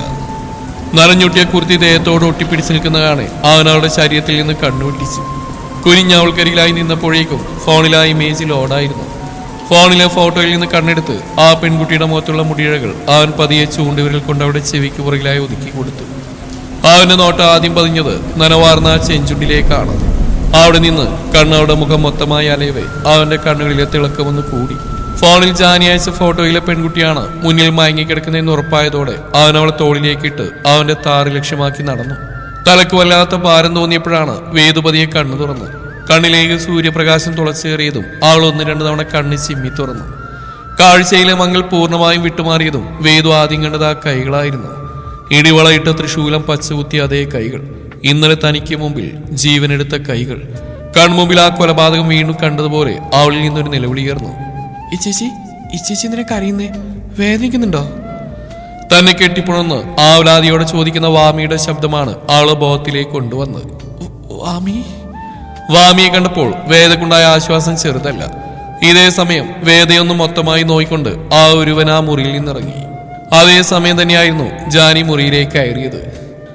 വേദു എഴുന്നേറ്റോ? തല വലിക്കുതാ? തല പൊട്ടുമിതമൊരു വേദന അനുഭവപ്പെടുന്നുണ്ടെങ്കിൽ കൂടെ അവളിൽ നിന്ന് തലയാട്ടി. അത് കള്ളമാണെന്ന് വാമിക്കും ജാനിക്കും ഒരുപോലെ മനസ്സിലായിരുന്നു. തലയിലെ മുറി കൂടാതെ ഒരുപാട് സമയം മഴ കൊണ്ടുകൊണ്ടും അവൾക്ക് പനിക്ക് കൂടെ ചെയ്യുന്നുണ്ടായിരുന്നു. വാമി, ഇന്നലെ തൊട്ടൊന്നും കഴിച്ചില്ലല്ലോ, പാട്ടി നിന്നെ കൂപ്പരുത്. ഇനി നീ ഒന്നും കഴിച്ചില്ലേ ചേച്ചിയുടെ തൊട്ടപ്പുറം അനിയത്തിക്ക് ഒരു ബെഡ് റെഡിയാക്കേണ്ടി വരും. മടിച്ചു നിൽക്കുന്ന വാമിയെ ജാനിയുടെ സഹോദരി മീനാക്ഷിയുടെ കൂടെ താഴെ ഭക്ഷണം കഴിക്കാൻ അയച്ചു. ജാനി ബൗളിലായുള്ള കഞ്ഞി സ്പൂണിലാക്കി വേദുവിന് വായിലാക്കി കൊടുത്തു. ജാനി എന്തൊക്കെയോടൊക്കെ പറയുന്നുണ്ടെങ്കിലും വേദുവിനൊരു തരം മരവിപ്പായിരുന്നു. ഇതിനിടയിൽ തന്നെ ഇത് ജാനിയുടെ വീടാണെന്ന് അവൾക്ക് മനസ്സിലായി. ജാനി വായിൽ വെച്ചെന്ന മരുന്നും കുടിച്ച് വേദു ക്ഷീണം കൊണ്ട് മയങ്ങിയിരുന്നു. നേற்று இரவு 12 மணி அரௌண்டிலே ചെന്നൈ വെളിപ്പെരിയ കാട്ടേരിയയിലെ ഒരു എൻകൗണ്ടർ നടന്നിരിക്ക്. 3 suspect human traffickers Joseph, Vasu and Raghu ஆபரேஷனில் கொல்லப்பட்டாங்க. Team ACP Vyom Kashyap lead பண்ணிருக்காரு. போலீஸ் சொல்றது சஸ்பெக்ட்ஸ் இன்டர்செப்ட் பண்ணும்போது அவங்க ஃபயர் பண்ணாங்க. ஸோ ஆஃபீஸர் செல்ஃப் டிஃபென்ஸுக்கு ஃபயர் பண்ணிருக்காங்க. 2 கான்ஸ்டபிளுக்கு இன்ஜுரி ஆயிருக்கு. அவங்க சென்னை சிட்டி ஹாஸ்பிட்டலில் அட்மிட் ஆயிருக்காங்க. இப்போ அவங்க ஹெல்த் ஸ்டேபிளா இருக்கு. സുപ്രീം കോടതി ഗൈഡ്ലൈൻസ് മാതിരി ഇൻവെസ്റ്റിഗേഷൻ നടക്കുന്നത്. ടിവിയിൽ കാണുന്ന ന്യൂസ് റിപ്പോർട്ടിൽ നിന്ന് വേദ കണ്ണുകൾ പിൻവലിച്ചു. ജാനി പറഞ്ഞു താൻ റിക്രൂട്ട്മെന്റ് ഏജന്റ് എന്ന് വിചാരിച്ചു പോയത് ഹ്യൂമൻ ട്രാഫിക്കേഴ്സിന്റെ അടുത്താണെന്നും ജാനിയുടെ അണ്ണൻ കാശി ACP ആണ് തന്നെ രക്ഷിച്ചെന്നൊക്കെ അവൾ അറിഞ്ഞിരുന്നു. എങ്കിലും ആദ്യമായി ഒരു കൊലപാതകം നേരിട്ട് കണ്ടതിന്റെ ഒരു ഭയം അവളിൽ നിന്ന് വിട്ടകന്നിട്ടില്ല. തന്നെ രക്ഷപ്പെടുത്തിയ കാശി അവൾ ഇതുവരെ കണ്ടിട്ടില്ല. കൈത്തണ്ടയിലായുള്ള തൃശൂലത്തിന്റെ ടാറ്റൂവും ഇടിവളയുമല്ലാതെ അവൾ അന്നും കണ്ടിട്ടില്ല. ഇനി കാണാനും വേദുവിന് താല്പര്യമില്ല. തന്റെ ചേച്ചിയെ രക്ഷിച്ച കാശിയോട് വാമി ആത്മാർത്ഥമായി വേദുവിന് കൂടെ വേണ്ടി നന്ദി പറഞ്ഞിരുന്നു. വാമിക്കിവിടം പിടിച്ചമട്ടാണ്. ചിറക്കൽ വീടിന് വിപരീതമായി ഇവിടെ വല്ലാത്തൊരു ശാന്തതയും മനുഷ്യർക്കിടയിൽ പരസ്പര സ്നേഹവും ബഹുമാനവും പ്രകടമാണ്. കുറഞ്ഞത് വേദുവിന് സുഖമാകുന്നവരെ ഇവിടുന്ന് എങ്ങും വിടില്ലെന്നാണ് പാർട്ടിയുടെ തീരുമാനം. ഇരുവരും വന്നിട്ട് ദിവസം 2 കഴിഞ്ഞു. വേദുവിന്റെ പനിക്ക് നല്ല കുറവുണ്ടെങ്കിലും നെറ്റിയിലെ മുറി ഉണങ്ങാത്തതുകൊണ്ട് ആ കെട്ടഴിച്ചിട്ടില്ല. മുറിവിൽ വെള്ളമാക്കാതെ കുളിച്ചിറങ്ങിയപ്പോഴാണ് മനിയുടെ കോള് വന്നത്. കോൾ അറ്റൻഡ് ചെയ്തിട്ടും മനിയുടെ ശബ്ദം കേട്ടപ്പോഴാണ് അവൾ ശ്വാസം വിട്ട് തിരിച്ച് അങ്ങോട്ട് സംസാരിച്ചു. പിന്നെ ചെറുക്കനെന്താ അവസ്ഥ? അച്ഛൻ? പരസ്പരം വിശേഷം നിരകളെ കഴിഞ്ഞതോ വേദു പതിഞ്ഞ സ്വരത്തിൽ ചോദിച്ചു. ചെറുക്കലെന്ത്? നീയും വാമിയും പോയതിന് അച്ഛൻ അമ്മയെ വളർത്തുദോഷാണെന്ന് പഴിച്ച് ഒരുപാട് തല്ലി. പാവം, മറിച്ചൊന്നും പറയാതെ ഒക്കെ കൊണ്ടു. നിന്റെ അച്ഛനായിട്ടൊക്കെ ഭ്രാന്ത് പിടിച്ച് നടക്കുക. നിന്നെയും വാമി എഴുതിത്തള്ളിയ മട്ട. പിന്നെ കൂടുതൽ കൂടിയ ഭ്രാന്തൻ, അതായത് ഇന്ദ്രൻ, ആവും നിന്നെ കെട്ടിയടങ്ങുമെന്ന് പറഞ്ഞ് നടക്കുക. അയാളുടെ താലി അണിഞ്ഞ് നിന്നെ അയാളുടെ കാൽ കിഴിക്കണമെന്ന് അറിയിക്കണത്രേ. ഓക്കെ കേൾക്കെ വേദു ഒന്ന് വിശ്വസിച്ചു പോയി. ആ വിവാഹത്തിൽ നിന്ന് പിന്മാറില്ലെങ്കിൽ നാളെ അച്ഛന്റെ സ്ഥാനത്ത് ഇന്ദ്രനും അമ്മയുടെ സ്ഥാനത്ത് താനുമായിരിക്കുന്നവൾ ഓർത്തു. മയ്യേട്ടന് സുഖമല്ലേ? നാളെയിലെ പാലുകാച്ചിന് ആള് ഹാപ്പി അല്ലേ? ഹാപ്പിയാണെന്നോ? നിലത്തൊന്നല്ല, ഓടിപ്പിടിച്ച് ഓരോന്നും ചെയ്യുന്നുണ്ട്. കൂടെ തന്നെ നിന്റെ ഏട്ടനും ഉണ്ട്. ചെറുക്കലെ വൈബ് ഇവിടെ വന്നാൽ വലിയ കുഴപ്പക്കാരനല്ല. അച്ഛനെ കാണുമ്പോഴാ വൈബായിട്ട് ഒരുമാതിരി സ്വഭാവം കാണിക്കുക. മന്നീച്ചൂടെ ഇവിടേക്ക് പോരും. ഏട്ടന്റെ ഭ്രാന്തന് ഇന്ന് കൊടുത്താൽ അച്ഛൻ അമ്മയോട് കാണിക്കുന്ന ആളെ ഏട്ടനെ ഏട്ടത്തിയോട് കാണിക്കില്ലെന്നത് ഉറപ്പ്. വൈബവിന്റെ അല്ല, മന്നിയുടെ അനിയത്തിയായിട്ട് ചോദിക്കുക. ഇങ്ങനെ ഏട്ടൻ്റെ ആട്ടുന്നു പൊങ്ങിയിട്ട് സ്വന്തം ജീവിതം ജീവിച്ചു തീർക്കണം. ഒന്നില്ലെങ്കിലും ജാനീച്ച പോലെ ഏട്ടത്തിയും പഠിച്ചല്ലേ. വളരെ നേർത്തു പോയിരുന്ന അവളുടെ സ്വരം. വേദു മോളെ, വൈബായിട്ടും വരുന്നുണ്ടെന്ന് തോന്നുന്നു, ഞാൻ വെക്കുവാണേ. വെപ്രാളം പിടിച്ച ആ സ്വരത്തിലെ കള്ളത്തരം വേദുവിന് മനസ്സിലായെങ്കിലും അവളൊന്നും പറഞ്ഞില്ല. എന്തൊക്കെയോ ആലോചിച്ച് നിൽക്കുമ്പോഴായിരുന്നു താഴെ നിന്ന് പാട്ടി വിളിച്ച്. വേദു, ആ പാട്ടി എങ്ക വാ കണ്ണ. ആളിൽ നിന്ന് പാട്ടിയുടെ ശബ്ദം അവർ കേട്ടു. ഈ 2 ദിവസത്തിനുള്ളിൽ തന്നെ പാട്ടിക്ക് പഴയ തമിഴ് പാട്ടുകളുള്ള കമ്പവൾ മനസ്സിലാക്കിയിരുന്നു. ഇപ്പോഴും റേഡിയോയിലൂടെ SP ബാലസുബ്രഹ്മണ്യത്തിന്റെ ഗാനം അന്തരീക്ഷത്തിൽ ഒഴുകുന്നുണ്ടായിരുന്നു. മുടിയിൽ നിന്ന് വെള്ളം നിലത്തേക്ക് ഉറ്റുന്ന കാണെ തോർത്തെടുത്ത് തലയിൽ ചുറ്റി വേദു താഴേക്ക് നടന്നു. വേഗത്തിൽ സ്റ്റെപ്പ് ഇറങ്ങുമ്പോഴായിരുന്നു ധാവണിയുടെ അറ്റത്ത് ചവിട്ടി മുന്നോട്ട് മറിഞ്ഞത്. ഇപ്പോൾ വീഴുമെന്നോർത്ത് കണ്ണ് രണ്ടും മുറുക്കെ പൂട്ടി വേദു. 1-2 നിമിഷങ്ങൾ കഴിഞ്ഞതും ഒന്നും സംഭവിക്കാത്തത് കണ്ടവൾ പതിയെ മിഴി തുറന്നും കാണുന്നു തന്റെ മുഖത്തോട് അത്രയും അടുത്ത് നിൽക്കുന്ന ആ ഇരു ചെമ്പൻ മിഴികളെയാണ്. ഏയ് ബി കെയർഫുൾ. ഗാംഭീര്യം നിറഞ്ഞ ആ സ്വരം വേദു കേട്ടെന്ന് പോലും സംശയമാണ്. തന്നെ ഉറ്റുനോക്കുന്ന ആ കണ്ണുകളിൽ താൻ അലിഞ്ഞു പോകുന്ന പോലെ അവൾക്ക് തോന്നി. അവന്റെ നോട്ടത്തിന്റെ തീവ്രത നേടാൻ പറ്റാത്ത പോലെ അവൾ നോട്ടം വെട്ടിച്ചു. അപ്പോഴാണ് അവന്റെ വലം കൈ ധാവണി ഷോൾ തെന്നിനീ തന്റെ നഗ്നമായ ഇടുപ്പിലാണെന്ന് അവൾ മനസ്സിലാക്കിയത്. ഒരു പിടച്ചിലോടെ അവന്റെ കൈ ഇടുപ്പിൽ നിന്ന് പറിച്ചെടുക്കുമ്പോഴാണ് ആ കൈയിൽ ഇടിവളയിൽ അവളുടെ നോട്ടം എത്തിയത്. അവളുടെ സംശയം ഊട്ടിയുറപ്പിച്ചുകൊണ്ട് വലം കൈത്തണ്ടയിൽ തന്നെ ഒരു തൃശൂലത്തിന്റെ ടാറ്റൂ ഉണ്ടായിരുന്നു. വേദക്ക് തന്റെ തൊണ്ട വരളും പോലെ തോന്നി. ആ കണ്ണുകളിൽ ഉറ്റുനോക്കുമ്പോൾ തോന്നിയ നാണത്തിന്റെ ചെറുലാഞ്ചന പോലും ഇപ്പോൾ ഭയമായി നിറഞ്ഞു. കാശിയുടെ കണ്ണുകളാവട്ടെ അവളുടെ മുഖത്ത് ഓരോ പാവവും ഒപ്പിയെടുക്കുന്ന തിരക്കിലാണ്. അവളിൽ നിന്ന് വമിക്കുന്ന ചന്ദനത്തിന്റെയും ബോഡി ലോഷന്റെയും മിശ്രിത ഗന്ധം അന്തരീക്ഷത്തിൽ നിറഞ്ഞു നിൽക്കുന്ന പോലെ തോന്നിയവന്. പേടിച്ചുകൊണ്ട് അവൾ അവന്റെ നെഞ്ചിലായി ബലമായി ഒന്ന് തള്ളി. ഒരുക്കുപോലുള്ള അവന്റെ ബോഡി ഒന്ന് അനങ്ങുകൂടെ ചെയ്തില്ല. എങ്കിലും ഇനി അവളെ പേടിപ്പിക്കണമെന്നോർത്താൻ അവളിൽ നിന്ന് അകന്നു മാറി. നെറ്റിയിലെ വിയർപ്പ് തുള്ളികൾ ധാവണി ഷോൾ കൊണ്ട് തുടച്ച് മുന്നോട്ട് നടക്കുന്നവളുടെ പിറകിലായി കാശിയും ചുവട് വെച്ചു. ഇരുവരും താഴോട്ട് നോക്കിയപ്പോൾ കാണുന്നത് നാണിച്ച് പൂത്തുളഞ്ഞു നിൽക്കുന്ന പാട്ടിയെയാണ്. വേദുവിനാകെ ചൂളിപ്പോകുന്ന പോലെ തോന്നി. കാശിയാണെങ്കിൽ പാട്ടിയെ തറപ്പിച്ചു നോക്കിക്കൊണ്ട് മുകളിലേക്ക് തന്നെ പോയി. എങ്കിലും അവന്റെ ചുണ്ടിലെ മനോഹരമായ ചിരി പാട്ടി കണ്ടിരുന്നു. വേദു എങ്ക വാ വേദു. പാട്ടി എന്തിനായിരുന്നു വിളിച്ചേ? വിഷയം മാറ്റിക്കാനാണ് വേദു ചോദിച്ചെന്നറിയാമെങ്കിലും പാട്ടിയൊന്നും പറഞ്ഞില്ല. പിന്നെ ഇരുവരും ഓരോന്ന് പറഞ്ഞ് അടുക്കളയിലേക്ക് പോയി. അവിടെ വാമിയും മീനും കൂടെ അമ്മമാരുണ്ടാക്കുന്ന ഓരോ സ്വീറ്റ്സും കഴിക്കുകയായിരുന്നു. ആ ACP കാണുമ്പോ എന്തിനാണാവോ എന്നെ നെഞ്ചിങ്ങനെ കിടന്ന് പെടക്കുന്നത്. അയാളാണെങ്കിൽ ഒരു കൊല്ലുന്ന നോട്ടം കൊണ്ട് മനുഷ്യനെ പേടിപ്പിക്കാം. വെട്ടുപോത്ത്. പോലീസ് ജീപ്പിലേക്ക് കയറുന്നതിന് തൊട്ട് മുമ്പ് പോലും തൂണിന് മറവിൽ ഒളിച്ചിരുന്ന് തന്നെ ഉറ്റുനോക്കിയ ചെമ്മൻ മിഴികൾ ഓർത്തൊഴിഞ്ഞൊടിഞ്ഞു. മുറിവ് പൂർണ്ണമായി ഉണങ്ങിയുകൊണ്ട് അപ്പാർട്ട്മെന്റിലേക്ക് തിരിച്ചു പോകാനുള്ള പ്ലാനിങ്ങിലാണ് വേദു. വാമിക്കാണെങ്കിൽ മീനുവിനെയും പാട്ടിയെയും ജാനി ചേച്ചി അമ്മമാരെയും അണ്ണമാരെയൊക്കെ വിട്ടു പോകുന്നതിൽ ചെറിയൊരു വിഷമവുമുണ്ട്. എങ്കിലും പോവാതെ വയ്യല്ലോ. ജോലിയുടെ കാര്യമോർത്ത് ഇനിയൊരു അബദ്ധത്തിൽ ചാടരുതെന്നും പറഞ്ഞ് ജാനി തന്നെ മുൻകൈയെടുത്ത് വേദുവിനെ ജോലി റെഡിയായി കൊടുത്തിരുന്നു. ഇപ്പോൾ പ്രശ്നം എന്താണെന്ന് വെച്ചാൽ അന്ന് ജോസഫിനെ കാണാൻ പോകുമ്പോൾ എടുത്ത ബാഗിലാണ് സർട്ടിഫിക്കറ്റ്സും മറ്റും ഉണ്ടായിരുന്നത്. ആ ബാഗാണെങ്കിൽ കാശിയുടെ അടുത്താണ് ഉള്ളത്. ജാനിയെ കൊണ്ട് അമ്മമാരെ കൊണ്ട് എന്തിന് പാട്ടിയെ കൊണ്ടുവരെ അവളത് ചോദിപ്പിച്ചിരുന്നു. എന്നാൽ അവൾക്ക് നേരിട്ടല്ല കൊടുക്കില്ലെന്നാണ് കാശി പറയുന്നത്. അത് അവൾ അങ്ങോട്ട് ചെന്ന് ചോദിക്കണമെന്ന്. അല്ലെങ്കിൽ തന്നെ അവന്റെ നിഴൽവട്ടം കാണുമ്പോൾ തന്നെ പേടിക്കുന്നവളാ. കാശിയുടെ റൂമിന്റെ ഡോറിനടുത്തെത്തിയതും വേദു ചുറ്റൊന്ന് കണ്ണോടിച്ചു. ഒന്ന് നിശ്വസിച്ചുകൊണ്ട് അവൾ ഡോറിന് ചെറിയൊരു ഉന്ത് വെച്ചു കൊടുത്തു. ഇപ്പോൾ ആ വലിയ വീട്ടിൽ വേദു ഒരു മെയ്ഡും മാത്രമേ ഉള്ളൂ. ആ ഒരു കിച്ചണിലാണ്. വാമിയും മീനാക്ഷിയും ക്ലാസ്സിന് പോയതാണ്. ബാക്കി എല്ലാവരും ജാനിയുടെ ഭാവിവരന്റെ കുടുംബക്ഷേത്രത്തിൽ പോയതാണ്. വേദുവിന് പീരീഡ്സ് ആയതുകൊണ്ടാണ് അവൾ പോവാതിരുന്നത്. ഭാഗ്യം, കഥ കടച്ചില്ല. ഉള്ളിലേക്ക് കയറിയതും ധാവണി ഇടുപ്പിൽ കുത്തിക്കൊണ്ട് അവൾ അവന്റെ മുറിയാകെ ഒന്ന് മിഴികൾ പായിച്ചു. എല്ലാം വളരെ അടുക്കും ചിട്ടയോടാണ് വെച്ചിരിക്കുന്നത് കണ്ട് ചെറിയൊരു അത്ഭുതം പോലും വേദുവിൽ ഉണ്ടായിരുന്നില്ല. അതിന് കാരണം അവന്റെ മുറിയിൽ അവൻ ഒറ്റൊന്നിനെ അടുപ്പിക്കാറില്ല. അതുകൊണ്ട് തന്നെ വൃത്തിയാക്കലൊക്കെയും കാശി തന്നെയാണ്. ഇത്രയും ദിവസത്തിനുള്ളിൽ തന്നെ ACP ഒരു വൃത്തിഭ്രാന്തനാണെന്ന് ആൾക്ക് മനസ്സിലായിരുന്നു. വാതിലൊന്ന് ചാരിയതിനു ശേഷം വേദു പിന്നെ ഓരോയിടത്തായി ബാഗിന് വേണ്ടി തിരയാൻ തുടങ്ങി. വൃത്തിയായി മടക്കി വെച്ചിരുന്ന ഷർട്ടുകൾക്കിടയിൽ അത് ചുളിക്കാതെ ശ്രദ്ധയോടെ വേദു ബാഗിനായി തിരഞ്ഞു. സെക്കൻഡുകൾ മിനിറ്റായതും മിനിറ്റുകൾ മണിക്കൂറിലേക്ക് നീണ്ടതും പോർച്ചിലൊരു വണ്ടി വന്നിരുന്നെന്നും ആത്മാർത്ഥമായ തെരച്ചിലിനിടയിൽ വേദു അറിഞ്ഞിരുന്നില്ലെന്നത് മറ്റൊരു സത്യം. അതുകൊണ്ട് തന്നെ മുറിയുടെ മകത്ത് കയറി വന്ന് വാതിൽ നോക്കിയത് അവൾ അറിഞ്ഞില്ല.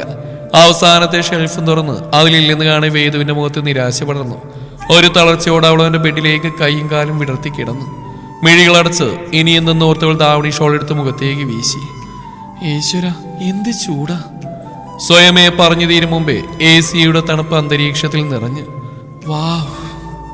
മിഴികൾ അടഞ്ഞു പോകുന്നെന്ന് തോന്നിയതും വേദൊരു തലയിനെടുത്ത് തലയിൽ വെച്ചതിന് ശേഷം മറ്റേതെടുത്ത് കെട്ടിപ്പിടിച്ച് ഉറക്കത്തിലേക്ക് വീണു. അത്യാവശ്യം ഡോസുള്ള മരുന്നായിരുന്നു കുറച്ചു ദിവസമായി കുടിക്കുന്നത്. അതിന്റെ ക്ഷീണം മുഴുവൻ അവൾ ആ ഉറക്കിൽ തീർത്തു. ലഞ്ച് ബ്രേക്ക് ആയപ്പോൾ ഫുഡ് കഴിക്കാൻ ഇറങ്ങിയതായിരുന്നു വാമി. കൂടെ പഠിക്കുന്ന പെൺകുട്ടിയോട് ചിരിച്ചുകൊണ്ട് എന്തൊക്കെയോ പറയുന്നുമുണ്ട്.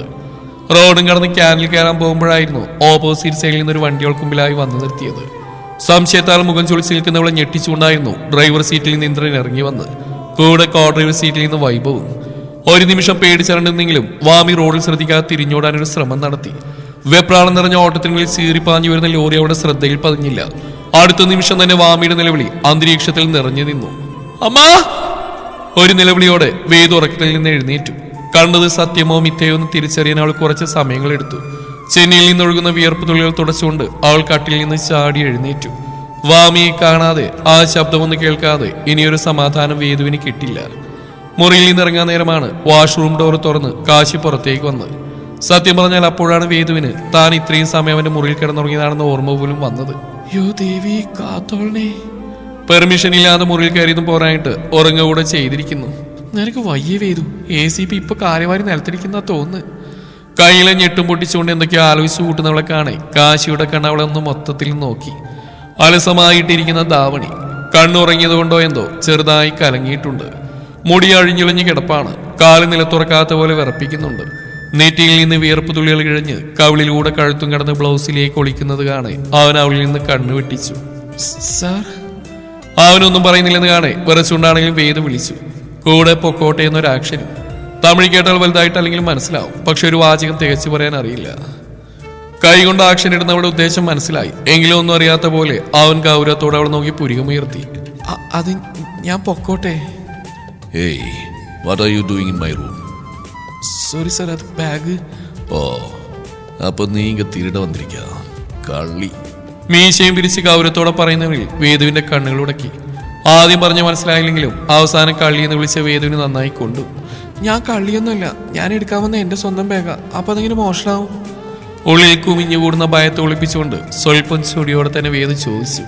അപ്പൊ ഒരുത്തരുടെ അനുമതി ഇല്ലാമ അവങ്ക റൂമുകളെ പോയി തേടിനാ അത് തിരുട്ടില്ലെന്ന് എനിക്കറിയാം. അത് ഒരു പോലീസ് ഓഫീസറുടെ റൂം. ഇത്തവണ കുറച്ചുകൂടെ അവളോട് ചേർന്ന് നിന്നാണ് ചോദ്യം. അതിനൊരു മറുപടി നൽകാൻ അറിയാത്തതുകൊണ്ടും ആ നൃത്തത്തിലുള്ള പേടികൊണ്ടും വേദു കാശിയുടെ നെഞ്ചിലായി ഒരു തള്ളു വെച്ചു കൊടുത്ത് വാതിൽ തുറന്ന് പുറത്തേക്ക് ഓടി. നിനക്കാത്ത സമയത്ത് കിട്ടിയ തള്ളായിട്ട് കൂടെ കാശി ഒന്ന് വേച്ചു പോകുകൂടെ ചെയ്തിരുന്നില്ല. ഒന്ന് കൈ നീട്ടി പിടിക്കാൻ പാത്തിൽ വേദു മുമ്പിലുണ്ടായിരുന്നെങ്കിലും കാശി അതിന് മെനക്കെടാതിരുന്ന് അവളുടെ ശരീരത്തിന്റെ വിറയിലോർത്താണ്. ആ ഒരുവളെ ഓർക്കുമ്പോൾ മനസ്സിൽ നിറയുന്ന കുളിരിന്റെയും ചുണ്ടിൽ വിരിയുന്ന ചിരിയുടെയും ഒക്കെ അർത്ഥം അവന് മനസ്സിലാവുന്നുണ്ട്. ബെഡിൽ അലങ്കോലമായി കിടക്കുന്ന ബെഡ്ഷീറ്റ് നോക്കി അവന്റെ ചെമ്പൻ കണ്ണുകളൊന്ന് തിളങ്ങി. വേദുവിന് പകരം മറ്റാരെങ്കിലും ആയിരുന്നെങ്കിൽ കടിച്ചു കീറേണ്ട കാശിയാണ് ഇന്ന് ചിരിച്ചു നിൽക്കുന്നത്. വേദു കാശിയുടെ മുറിയിൽ നേരെ പോയത് അവൾക്കായി നൽകിയ മുറിയിലാണ്. ചാർജ് ചെയ്യാൻ വെച്ചിരുന്ന ഫോൺ എടുത്ത് വാമിയുടെ മിസ്സിനെ വിളിച്ച് അവളെ വീട്ടിലേക്ക് വിടാൻ പറഞ്ഞു. ഒക്കെ തന്റെ ചിന്തകൾ മാത്രമാണെന്ന് മനസ്സിനെ ഓർമ്മിപ്പിക്കുമ്പോഴും ഉള്ളിലെ ആളിൽ മാറുന്നില്ല. വിചാരത്തെ വികാരം തോൽപ്പിച്ചപ്പോഴാണ് വാമിയോട് വരാൻ ആവശ്യപ്പെട്ടത്. കുറച്ചു സമയം മുറിയിൽ നിന്ന് തിരിഞ്ഞു കളിച്ച് വേദു പുറത്തേക്ക് ഇറങ്ങി. കാശിയുടെ കണ്ണിൽ പെടാതെ അവൾ ഗാർഡനിലുള്ള സ്വിംഗിൽ ചെന്നിരുന്നു. അതേ സമയം തന്നെയായിരുന്നു 2 കാറുകൾ മുറ്റത്തൊരു ഇരമ്പലോടെ വന്നു നിർത്തിയത്. അതിൽ ആദ്യത്തെ കാറിൽ നിന്ന് പാട്ടിയും അമ്മമാരും അച്ഛന്മാരും ജാനിയും ഇറങ്ങിയപ്പോൾ രണ്ടാമത്തെ കാറിൽ നിന്ന് വേദുവിന് പരിചയമില്ലാത്ത കുറച്ച് മുഖങ്ങളാണ് ഇറങ്ങിയത്. പാട്ടി അവളെ കണ്ടപാടെ വിളിച്ച് വന്നവർക്ക് അവളെ പരിചയപ്പെടുത്തി കൊടുത്തു. അപ്പോഴാണ് അത് ജാനിയുടെയും ഫിയാൻസി വെങ്കിയും ഫാമിലിയുമാണെന്ന് മനസ്സിലായത്. വെങ്കിയുടെ അനിയത്തി പാർവതിയുടെ കണ്ണുകൾ ആരെയോ തിരയുന്ന വേദു ശ്രദ്ധിച്ചിരുന്നു. ഹാളിൽ കയറി എല്ലാവരും സംസാരിക്കുമ്പോൾ എല്ലാവരുടെയും കണ്ണുവെട്ടിച്ച് വേദു മുകളിലേക്ക് പോയി. അവൾ മുകളിലേക്ക് കയറാൻ നേരമായിരുന്നു കാശി വന്ന് അവളെ വിളിച്ചത്. ഒന്നും മടിച്ചെങ്കിലും ബാഗ് ഇപ്പോഴും അവന്റെ കയ്യിലുള്ളതുകൊണ്ട് വേദു അവന്റെ പുറകെ പോയി. അവന്റെ മുറിയിലേക്ക് കയറിയതും അവളുടെ ശ്രദ്ധ ആദ്യം പതിഞ്ഞത് ബെഡിലായുള്ള കൂമ്പാരത്തിലാണ്. നേരത്തെ താൻ കണ്ട അയൺ ചെയ്ത് മടക്കി വെച്ചിരുന്ന ഷർട്ടുകളാണതെന്ന് വേദുവിന് ഒറ്റത്തോടത്തിൽ തന്നെ മനസ്സിലായി. ഇത് കാണിക്കാനാണോ തന്നെ വിളിച്ചെന്നോർത്തവൾ മുഖം ചുളിച്ചു. Iron it and fold every single shirts neatly or else forget about your bag. നിശബ്ദതയെ കീറി മുറിച്ചുകൊണ്ട് കാശിയുടെ ശബ്ദമുയർന്നു. വേദുവിന്റെ നോട്ടം അവന്റെ മുഖത്തേക്കായി. അതിന് ഞാൻ തന്നെ വേലക്കാരിയാണോ എന്നാണ് ആ നോട്ടത്തിലെ ധ്വനി എന്ന് മനസ്സിലായതും കാശി തുടർന്നു. You are the one made it wrinkled. So it's your responsibility to iron it. ഗൗരവത്തോടെ പറയുന്നവനെ കാണെ വേദുവിന്റെ മുഖം കാറ്റുവിട്ട ബലൂൺ പോലെയായെന്ന് പറഞ്ഞാൽ മതിയല്ലോ. പിന്നെ ഒട്ടും അമാദിക്കാതെ കൊച്ച് പണി തുടങ്ങി. ആദ്യമേ വൃത്തിക്ക് അയൺ ചെയ്ത് മടക്കി വെച്ച തുണിയായതുകൊണ്ട് വലിയ പാടൊന്നുമില്ല. മാത്രമല്ല അവനീ പറയുന്ന ചുളിവ് അവൾക്ക് കാണാൻ പോലും പറ്റുന്നില്ല. എങ്കിലും ചുടിപ്പിക്കേണ്ടെന്ന് ഓർത്തവളൊന്നും പറഞ്ഞില്ല. ചുളിവ് കാണാത്തോണ്ട് വേഗം കഴിയുന്നുണ്ടെങ്കിലും ഷർട്ടിന്റെ എണ്ണ കൂടുതൽ കാരണം സമയം കൂടുതൽ വേണ്ടി വന്നു. എന്റെ ദേവിയെ, നേരത്താണ് ഈ വൃത്തിഭ്രാന്തന്റെ വാർഡ്രോബിൽ കൈവെക്കാൻ തോന്നിയത്. പല്ലിനുള്ളിൽ വെച്ച് ഞൊടിയുമ്പോൾ പോലും തീക്ഷണമായ നോട്ടം തന്നിലേക്ക് പതിയുന്ന അവൾ അറിയുന്നുണ്ട്. കാരണം എന്തെന്നറിയില്ലെങ്കിൽ കൂടെ ആ നോട്ടം അവളുടെ ഹൃദയമിടിപ്പ് വേഗത്തിലാക്കുന്നുണ്ട്. ഇങ്ങനെ നോക്കിവെക്കാൻ വേണ്ടിയാണോ ACP വിളിച്ചു വരുത്തി ചുളിവില്ലാത്ത ഷർട്ട് ഇസ്തിരിപ്പിക്കുന്നത്? അവന്റെ നോട്ടം സഹിക്കാൻ വയ്യാതെ വന്നതും സ്വയം എന്ന പോലെ പിറുവിരുത്തു. എങ്കിലും കേൾക്കേണ്ട ആളത് വൃത്തിക്ക് കേട്ടിട്ടുണ്ടെന്നതിൽ സംശയമില്ല. അവളുടെ ഈ ഭാവമൊക്കെ അവനിൽ കൗതുകമാണ് നിറക്കുന്നത്. എങ്കിലും അത് പുറത്തു കാണിക്കാതെ ഗൗരവം നിറച്ചാണ് നോട്ടമത്രയും. അവസാനത്തെ ഷർട്ടും അയൺ ചെയ്ത് മടക്കി വെച്ചപ്പോൾ വേദുവിൽ നിന്നൊരു നെടുവീർപ്പ് ഉയർന്നു. കഴിഞ്ഞല്ലോ എന്നൊരു ആശ്വാസമാണ്. പൊക്കോട്ടെ സർ. വിറച്ച് ചോദിക്കുന്നവളെ കാണെ ഒന്ന് മൂളിക്കൊണ്ട് അവൻ അവൾക്ക് പുറകെയായി ഇറങ്ങി. ഇരുവരും മുറിയിൽ നിന്നിറങ്ങിയപ്പോൾ പുറത്ത് വെങ്കിയുടെ സഹോദരി പാർവതി നിൽപ്പുണ്ട്. ഇരുവരെയും ഒന്നിച്ച് കണ്ടുകൊണ്ടോ എന്തോ അവളുടെ മുഖമൊന്ന് ഇരുണ്ടിട്ടുണ്ട്. അത് കാശിക്ക് മനസ്സിലാവുകയും ചെയ്തിട്ടുണ്ട്. വേദു അവളാകെ മൊത്തത്തിലൊന്ന് നോക്കി. ദാവണി കൊടുത്ത് ഇടുപ്പോളം മുടിയുള്ള ഒരു സുന്ദരി. വെറും സുന്ദരി എന്ന് പറഞ്ഞാൽ കുറഞ്ഞു പോകും. കഥയിലൊക്കെ വായിച്ച പോലെ ഒരു സർപ്പ സൗന്ദര്യം. അവളെ നോക്കി നിൽക്കെ വേദുവിന്റെ കണ്ണു വിടർന്നു. ഹായ് കാശി, സൗഖ്യമാ? എന്നീ ഞാൻ കോൾ ഇഗ്നോർ പண்றது? I really missed you. അധികാരം കാണിക്കാനെന്ന പോലെ പാർവതി പറഞ്ഞു. കാശിയുടെ മുഖം കെടുത്തു. വേദുവിൽ ചെറിയൊരു അമ്പരപ്പ്. I not interested in loose talks. അത്രമാത്രം പറഞ്ഞുകൊണ്ട് വേദുവിനെ നോക്കിക്കൊണ്ട് അവൻ താഴേക്ക് പോയി. കാശിയുടെ മറുപടിയിൽ ചൂളി നിൽക്കുന്ന പാർവതിയെ കാണെ വേദുവിന് ഒരുപോലെ ചിരിയും സഹതാപവും തോന്നി. ഓ, അപ്പൊ നീ താനേ ചാനിക്ക സോനാന്ത മലയാളി പൊണ്ണ്. ഉൻ പേരെന്നാ? കൈ രണ്ടും മാർക്കെട്ടി തന്നെ അടിമുടി നോക്കുന്നവളെ വേദു നേർമയിലൊന്ന് പുഞ്ചിരിച്ചു. Vedalakshmi. So miss Vedalakshmi, Kashi is my fiancée and stay away from him. മാസായി മുഖത്തേക്ക് വീണെടുക്കുന്ന മുടികൾ ഊതി പറപ്പിച്ചു പോകുന്നവളെ വേദു വായും പൊളിച്ചു നോക്കി. കൂടെ ആർക്ക് വേണേടി തന്റെ കാശിയെ എന്നൊരു ഭാവം. ഒന്ന് തലയുടഞ്ഞ് മുറിയിലേക്ക് കയറിയപ്പോൾ തന്നെ വാമി ഫ്രഷായി ഇറങ്ങിയായിരുന്നു. ആ, നീ എപ്പോ വന്നു? ഞാൻ കണ്ടില്ലല്ലോ. ഇപ്പൊ വന്നേ ഉള്ളൂ. ഈ ചേച്ചി എവിടെ പോയതായിരുന്നു? അതെനിക്ക് കുറച്ച് പണിയുണ്ടായിരുന്നു. ജാനി ചേച്ചി കെട്ടാൻ പോകുന്ന പയ്യനെ കണ്ടായിരുന്നോ? വെങ്കി ചേട്ടൻ കാണാൻ നല്ല അടിപൊളിയാണല്ലോ, നല്ല വൈബാ. ഞാൻ താഴെ നിന്ന് പരിചയപ്പെട്ടിരുന്നു. മീന് പറഞ്ഞിരുന്നു ആള് നല്ല കമ്പനിയാണെന്ന്. ഞാനും കണ്ടിരുന്നു. പിന്നെ സംസാരിക്കാൻ നിന്നിട്ടില്ല.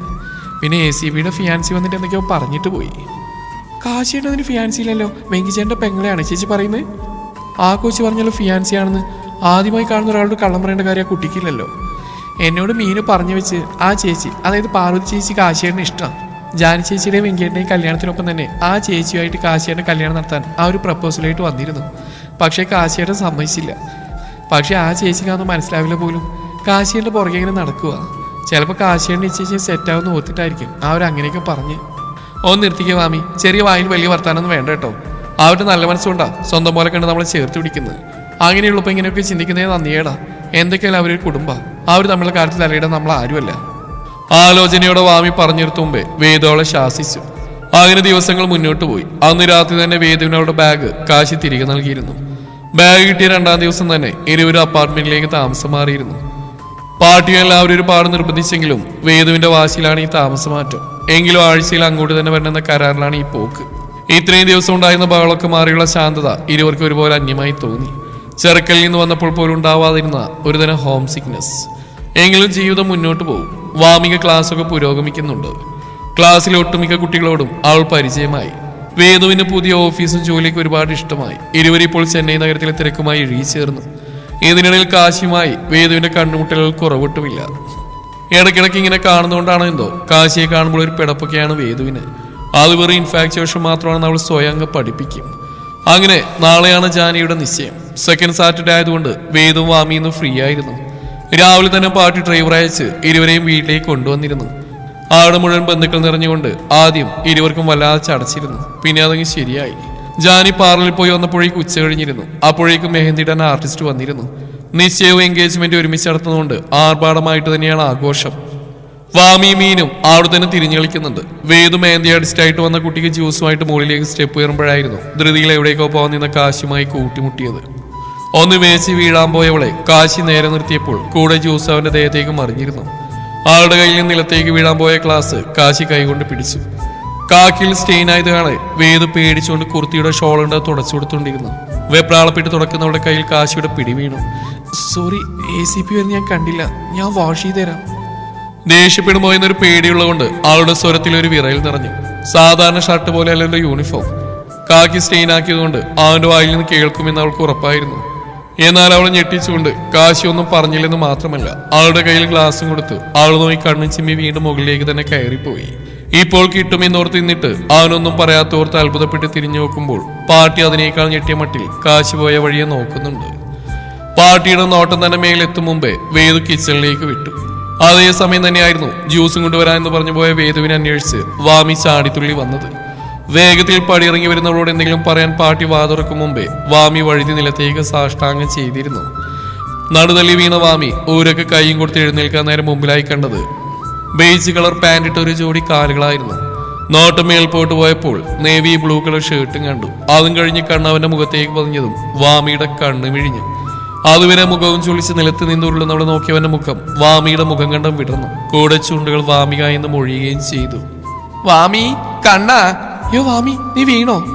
പാട്ടിയുടെ ശബ്ദം കേട്ട് പുറകിൽ നിന്ന് വന്ന വേദു വാമി എഴുന്നേൽപ്പിച്ചുകൊണ്ട് ചോദിച്ചു. ഇല്ല, കുഴപ്പമില്ല, ജസ്റ്റ് ഒന്ന് സ്ലിപ്പായതാ. നടുവിഴിഞ്ഞുകൊണ്ട് വാമി പറഞ്ഞു. വേദുവളെ കൈപ്പിടിച്ച് മുറിയിലായി കൊടുത്തു. വാമിയാണെങ്കിൽ തപസ് എന്താണ് ഇവിടെ എന്ന് ആലോചിച്ചിരിക്കുകയാണ്. ഓർബിറ്റിൽ വാമിയോടൊപ്പം പഠിക്കുന്ന സ്റ്റുഡന്റാണ് തപസ് മഹാദേവ്. വാമിയുടെ പേരായിട്ട് ടീച്ചർ അസൈൻ ചെയ്താണ് തപസ്സിനെ. എന്നാൽ വാമിക്ക് ഒരു തലവേദന തന്നെയായിരുന്നു തപസ്. ക്ലാസ് എടുക്കുമ്പോൾ മുഴുവൻ അവളുടെ മുഖത്ത് നോക്കിയിരിക്കും. എന്നിട്ട് പഠിക്കാൻ പറയുമ്പോൾ ഓരോ സംശയം കൊണ്ട് അവളുടെ അടുത്തേക്ക് ചെല്ലും. അവനൊന്ന് തുറിച്ചു നോക്കിയാൽ പേടിക്കുന്ന ടൈപ്പായതുകൊണ്ട് വാമി പല്ലുകടിച്ചെല്ലാം സഹിക്കും. വാമിയെ കൂടുതൽ ചൊടിപ്പിക്കുന്ന കാര്യം എന്നാൽ അവളോട് മാത്രമേ അവന് ഈ സംശയ നിവാരണമൊക്കെ ഉള്ളൂ എന്നതാണ്. അല്ലാതെ കൂടെയുള്ള ആൺകുട്ടികളോട് പോലും മര്യാദക്ക് അടുപ്പം കാണിക്കാറില്ല. അതുകൊണ്ട് തന്നെ വാമിയും തപസ്സും റിലേഷനിലാണെന്നൊരു ടോക്കൊക്കെ അവരുടെ ക്ലാസ്സിലെ കുട്ടികൾക്കിടയിലുണ്ട്. എങ്കിലും അവസാനം ടെസ്റ്റ് നടത്തുമ്പോൾ ടോപ്പർ എപ്പോഴും തപസ് തന്നെയായിരിക്കും. ക്ലാസ് റൂമിന്റെ പുറത്തെത്തിയാൽ അവന്റെ തലവട്ടം കണ്ടാൽ ഓടുന്നവരുടെ മുന്നിലാണ് ഇപ്പൊ അവന്റെ എൻട്രി. വാമി തലയൊഴിഞ്ഞുകൊണ്ട് ബെഡിൽ ചാരി കിടന്നു. ഇന്ന് നിശ്ചയം.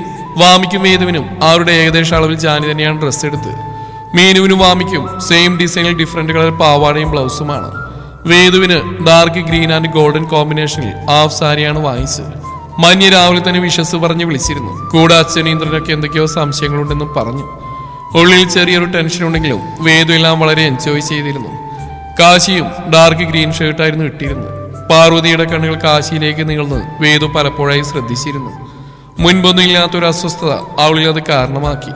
എങ്കിലും കാശി ഒരു നോട്ടം കൊണ്ടുപോലും അവളെ കനിയുന്നുണ്ടായിരുന്നില്ല. എന്ന് മാത്രമല്ല, ഇടയ്ക്കിടയ്ക്ക് വേദുവിന്റെ അടുത്ത് വന്ന് നിൽക്കുകയും ചെയ്തിരുന്നു. മോതിരമാറ്റവും നിശ്ചയമെല്ലാം കഴിഞ്ഞ് എല്ലാവരും പോയതോടെ ഹാളിൽ കൂടിയതാണ് എല്ലാവരും. വാമിയും വേദുവും നാളെയേ പോവുകയുള്ളൂ. ഇതിനിടയിൽ തപസ് കാശിയുടെ അച്ഛന്റെ സഹോദരന്റെ മകനാണെന്ന് വാമി മനസ്സിലാക്കിയിരുന്നു. ചെക്കൻ വാമിക്കുന്നൊരു സമാധാനവും നൽകിയിരുന്നില്ല.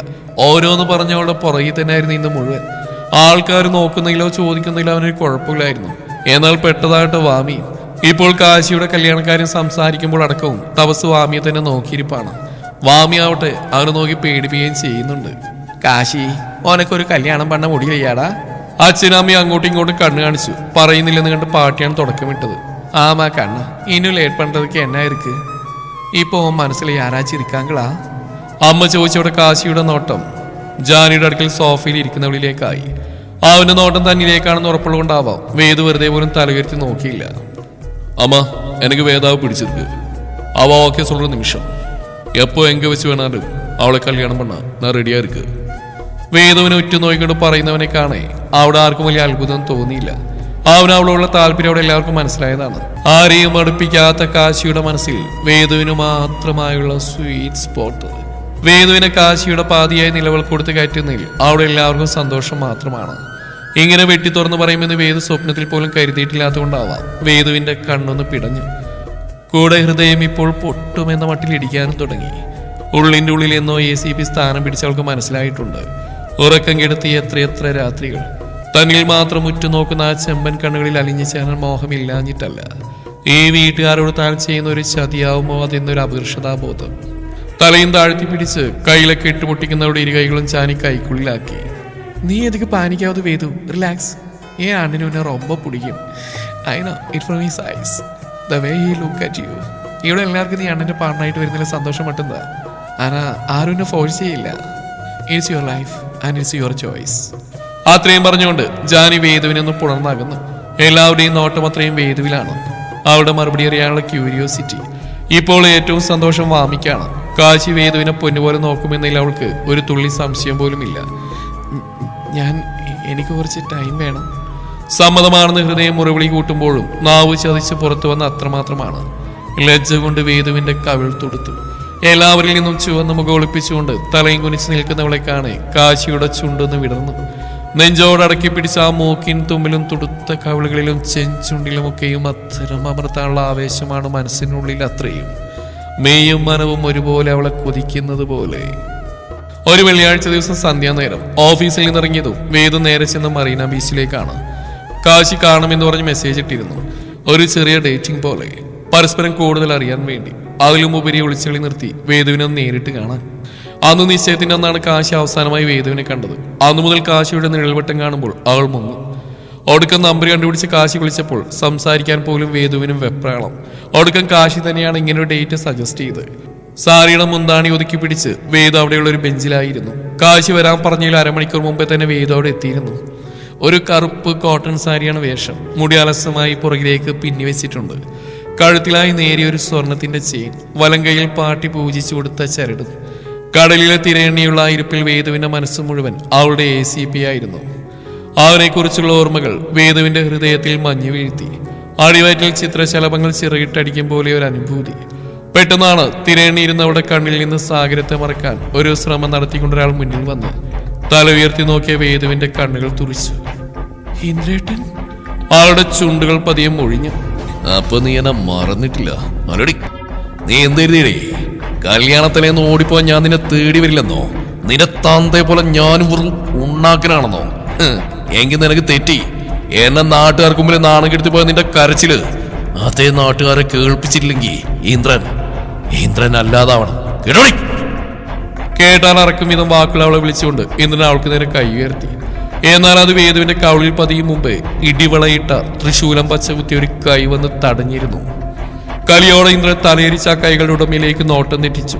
സർവ്വതും ചുട്ട് ചാമ്പലാക്കാനുള്ള അഗ്നി നിറച്ച ആ കണ്ണുകളിൽ നോക്കി ഇന്ദ്രന് ചെറിയ തോതിൽ ഭയം തോന്നി. പിരിച്ചുവെച്ച കട്ടിമീശ, ചെറുതായി ചുവന്ന ആ മുഖത്ത് നെറ്റിയിൽ ഞരമ്പുകൾ പൊന്തി നിൽക്കുന്നുണ്ട്. ഇന്ദ്രനേക്കാൾ ഉയരം കൂടുതൽ കാശിക്ക് തന്നെയാണ്. ഉയരത്തിനനുസരിച്ചുള്ള ശരീരവും. കാക്കി ധരിച്ച് തനിക്ക് മുമ്പിൽ നിൽക്കുന്ന ഒരു IPS ഓഫീസറാണെന്ന് ഇന്ദ്രൻ മനസ്സിലാക്കിയിരുന്നു. കാശിയെ കണ്ണുകൊണ്ട് അളന്നു. ഇനി എന്ത് എന്ന് ചിന്തിക്കുന്ന ഇന്ദ്രന്റെ കവിളിൽ കാശിയുടെ തഴമ്പിച്ച കരങ്ങൾ പതിഞ്ഞു. പേടിച്ച് കണ്ണും പൂട്ടി നിന്നിരുന്ന വേദു കണ്ണു തുറന്നപ്പോൾ കാണുന്നത് കോടിപ്പോയ കവിളിൽ കൈവച്ച് കാശിയെ ദേഷ്യപ്പെട്ടു നോക്കുന്ന ഇന്ദ്രനെയാണ്. കാശിയെ കണ്ടതും വേദുവിന്റെ കണ്ണു നിറഞ്ഞു. ഉള്ളിലെവിടെയോ ഒരു കുഞ്ഞു പരിഭവവും. മറിച്ചൊന്ന് ചിന്തിക്കാതെ ഇന്ദ്രന്റെ സാമീപ്യം പോലും മറന്ന് വേദു ആ വിരിനെഞ്ചിൽ മുഖമമർത്തി. അത്രമാത്രം ഇന്ദ്രനെ കണ്ട നിമിഷം അവൾ ഭയന്നിരുന്നു. അധികാരത്തോടെ കാശിയുടെ ഇടത് കൈ അവളുടെ ഇടുപ്പിലൂടെ ചുറ്റിപ്പടന്നു. കൂടുതൽ അവളെ തന്നിലേക്ക് ചേർത്തു. ഇന്ദ്രൻ ദേഷ്യത്തോടെ എന്തോ പറയാൻ വാ തുറന്നു. കാശി കണ്ണെടുത്ത് അവന്റെ നെഞ്ചിലായി അമർത്തി വെച്ചു. ഇന്ദ്രന്റെ കണ്ണുകൾ ഭയം കൊണ്ട് വികസിച്ചു.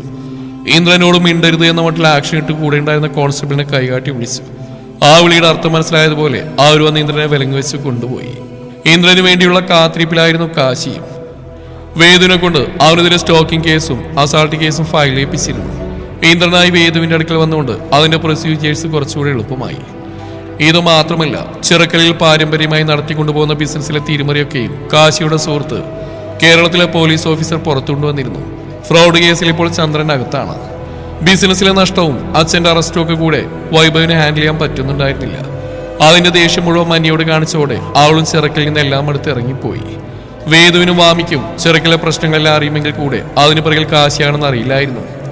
തന്റെ നെഞ്ചിൽ മുഖം അമർത്തി നിൽക്കുന്നവരുടെ മുടിയിലായി കാശി പതിയെ തഴുകി. എത്ര മോഹിച്ചിട്ടുണ്ട് തന്റെ കൈക്കുള്ളിൽ ഈ ഒരുവളിങ്ങനെ ചേർത്ത് നിർത്താൻ. കാശിയുടെ ചെമ്പൻ കണ്ണുകൾ പോലും ചിരിക്കുകയാണ്. പെട്ടെന്ന് ഫോൺ റിങ്ങുന്ന ശബ്ദം കേട്ടതും വേദു ഒന്ന് ഞെട്ടിക്കൊണ്ട് അവനിൽ നിന്ന് അകന്നു മാറി. അവന്റെ മുഖത്ത് നോക്കാനുള്ള നാണം കാരണം വേദു വേഗം മുഖം തിരിച്ച് ഫോൺ അറ്റൻഡ് ചെയ്തു. വാമി എത്തിയിട്ടുണ്ടെന്ന് പറഞ്ഞ് ജാനി വിളിച്ചതായിരുന്നു. കൂടെ ലവ് ബേർഡ്സ് ഇപ്പോഴും ധൃതി പിടിച്ച് വരേണ്ടെന്ന് പറയാനും. ജാനിയുടെ ടീസിങ് കൂടെ കേട്ടതും വേദു ചുവന്ന് തക്കാളിപ്പരുവായിട്ടുണ്ട്. തനിക്ക് മുഖം തരാൻ നിൽക്കുന്നവരുടെ ഇടുപ്പിലായി കൈ ചുറ്റിക്കൊണ്ട് തോളിലൊന്ന് മുഖം അമർത്തിയവൻ. ആ ശരീരത്തിന്റെ ചൂടറിഞ്ഞതും വേദു ഒന്ന് വിറച്ചുപോയി. ആ വിറയിൽ തൊട്ടറിഞ്ഞ പോലെ കാശിയുടെ ചുണ്ടിൽ ഒരു കുസൃതി ചിരി മിന്നി. Still shaking. വേദുവിനെ തനിക്ക് അഭിമുഖമായി തിരിച്ചുകൊണ്ട് കാശി ചോദിച്ചു. അവന്റെ സ്വരത്തിലെ കുറുമ്പ് മനസ്സിലായതുപോലെ വേദുവിന്റെ കണ്ണ് പുറത്തു. ഏയ്, എന്നെ നോക്കി കൊല്ലോ പെണ്ണേ. അറിയാവുന്ന പോലെ മലയാളം പെറുക്കിക്കൊണ്ടുള്ള അവന്റെ സംസാരം കേട്ടതും വേദുവിന് ചിരി വന്നു. ACP കൊള്ളാലോ, മലയാളം പഠിച്ചോ? ചെറിയൊരു കൗതുകമുണ്ട് ആ സ്വരത്തിൽ. ഇന്നേ വരെ കാണിക്കാത്ത ഒരു അടുപ്പവും സ്വാതന്ത്ര്യവും. അത് തന്നെയാണ് തനിക്കുള്ള മറുപടി എന്ന് അവന് മനസ്സിലായിരുന്നു. എനിത്തിങ് ഫോർ മൈ വേദ. തൊടുത്തു നിൽക്കുന്ന ആ കവിളിൽ അമർത്തി മുത്തിക്കൊണ്ടാണ് പറച്ചിൽ. ആദ്യമായി പ്രാണനിൽ നിന്ന് കിട്ടിയ സ്നേഹചുംബനം. അത് ഇഷ്ടപ്പെട്ടതുപോലെ എത്തിക്കുത്തി നിന്ന് വേദു ആ താടിത്തുമ്പിൽ ചുണ്ടുപതിപ്പിച്ചു. ACP കാശിയുടെയും വേദയുടെയും പ്രണയം അവിടെ ആരംഭിക്കുകയായിരുന്നു. സ്വച്ഛമായി ഒഴുകുന്ന പുഴ പോലെ.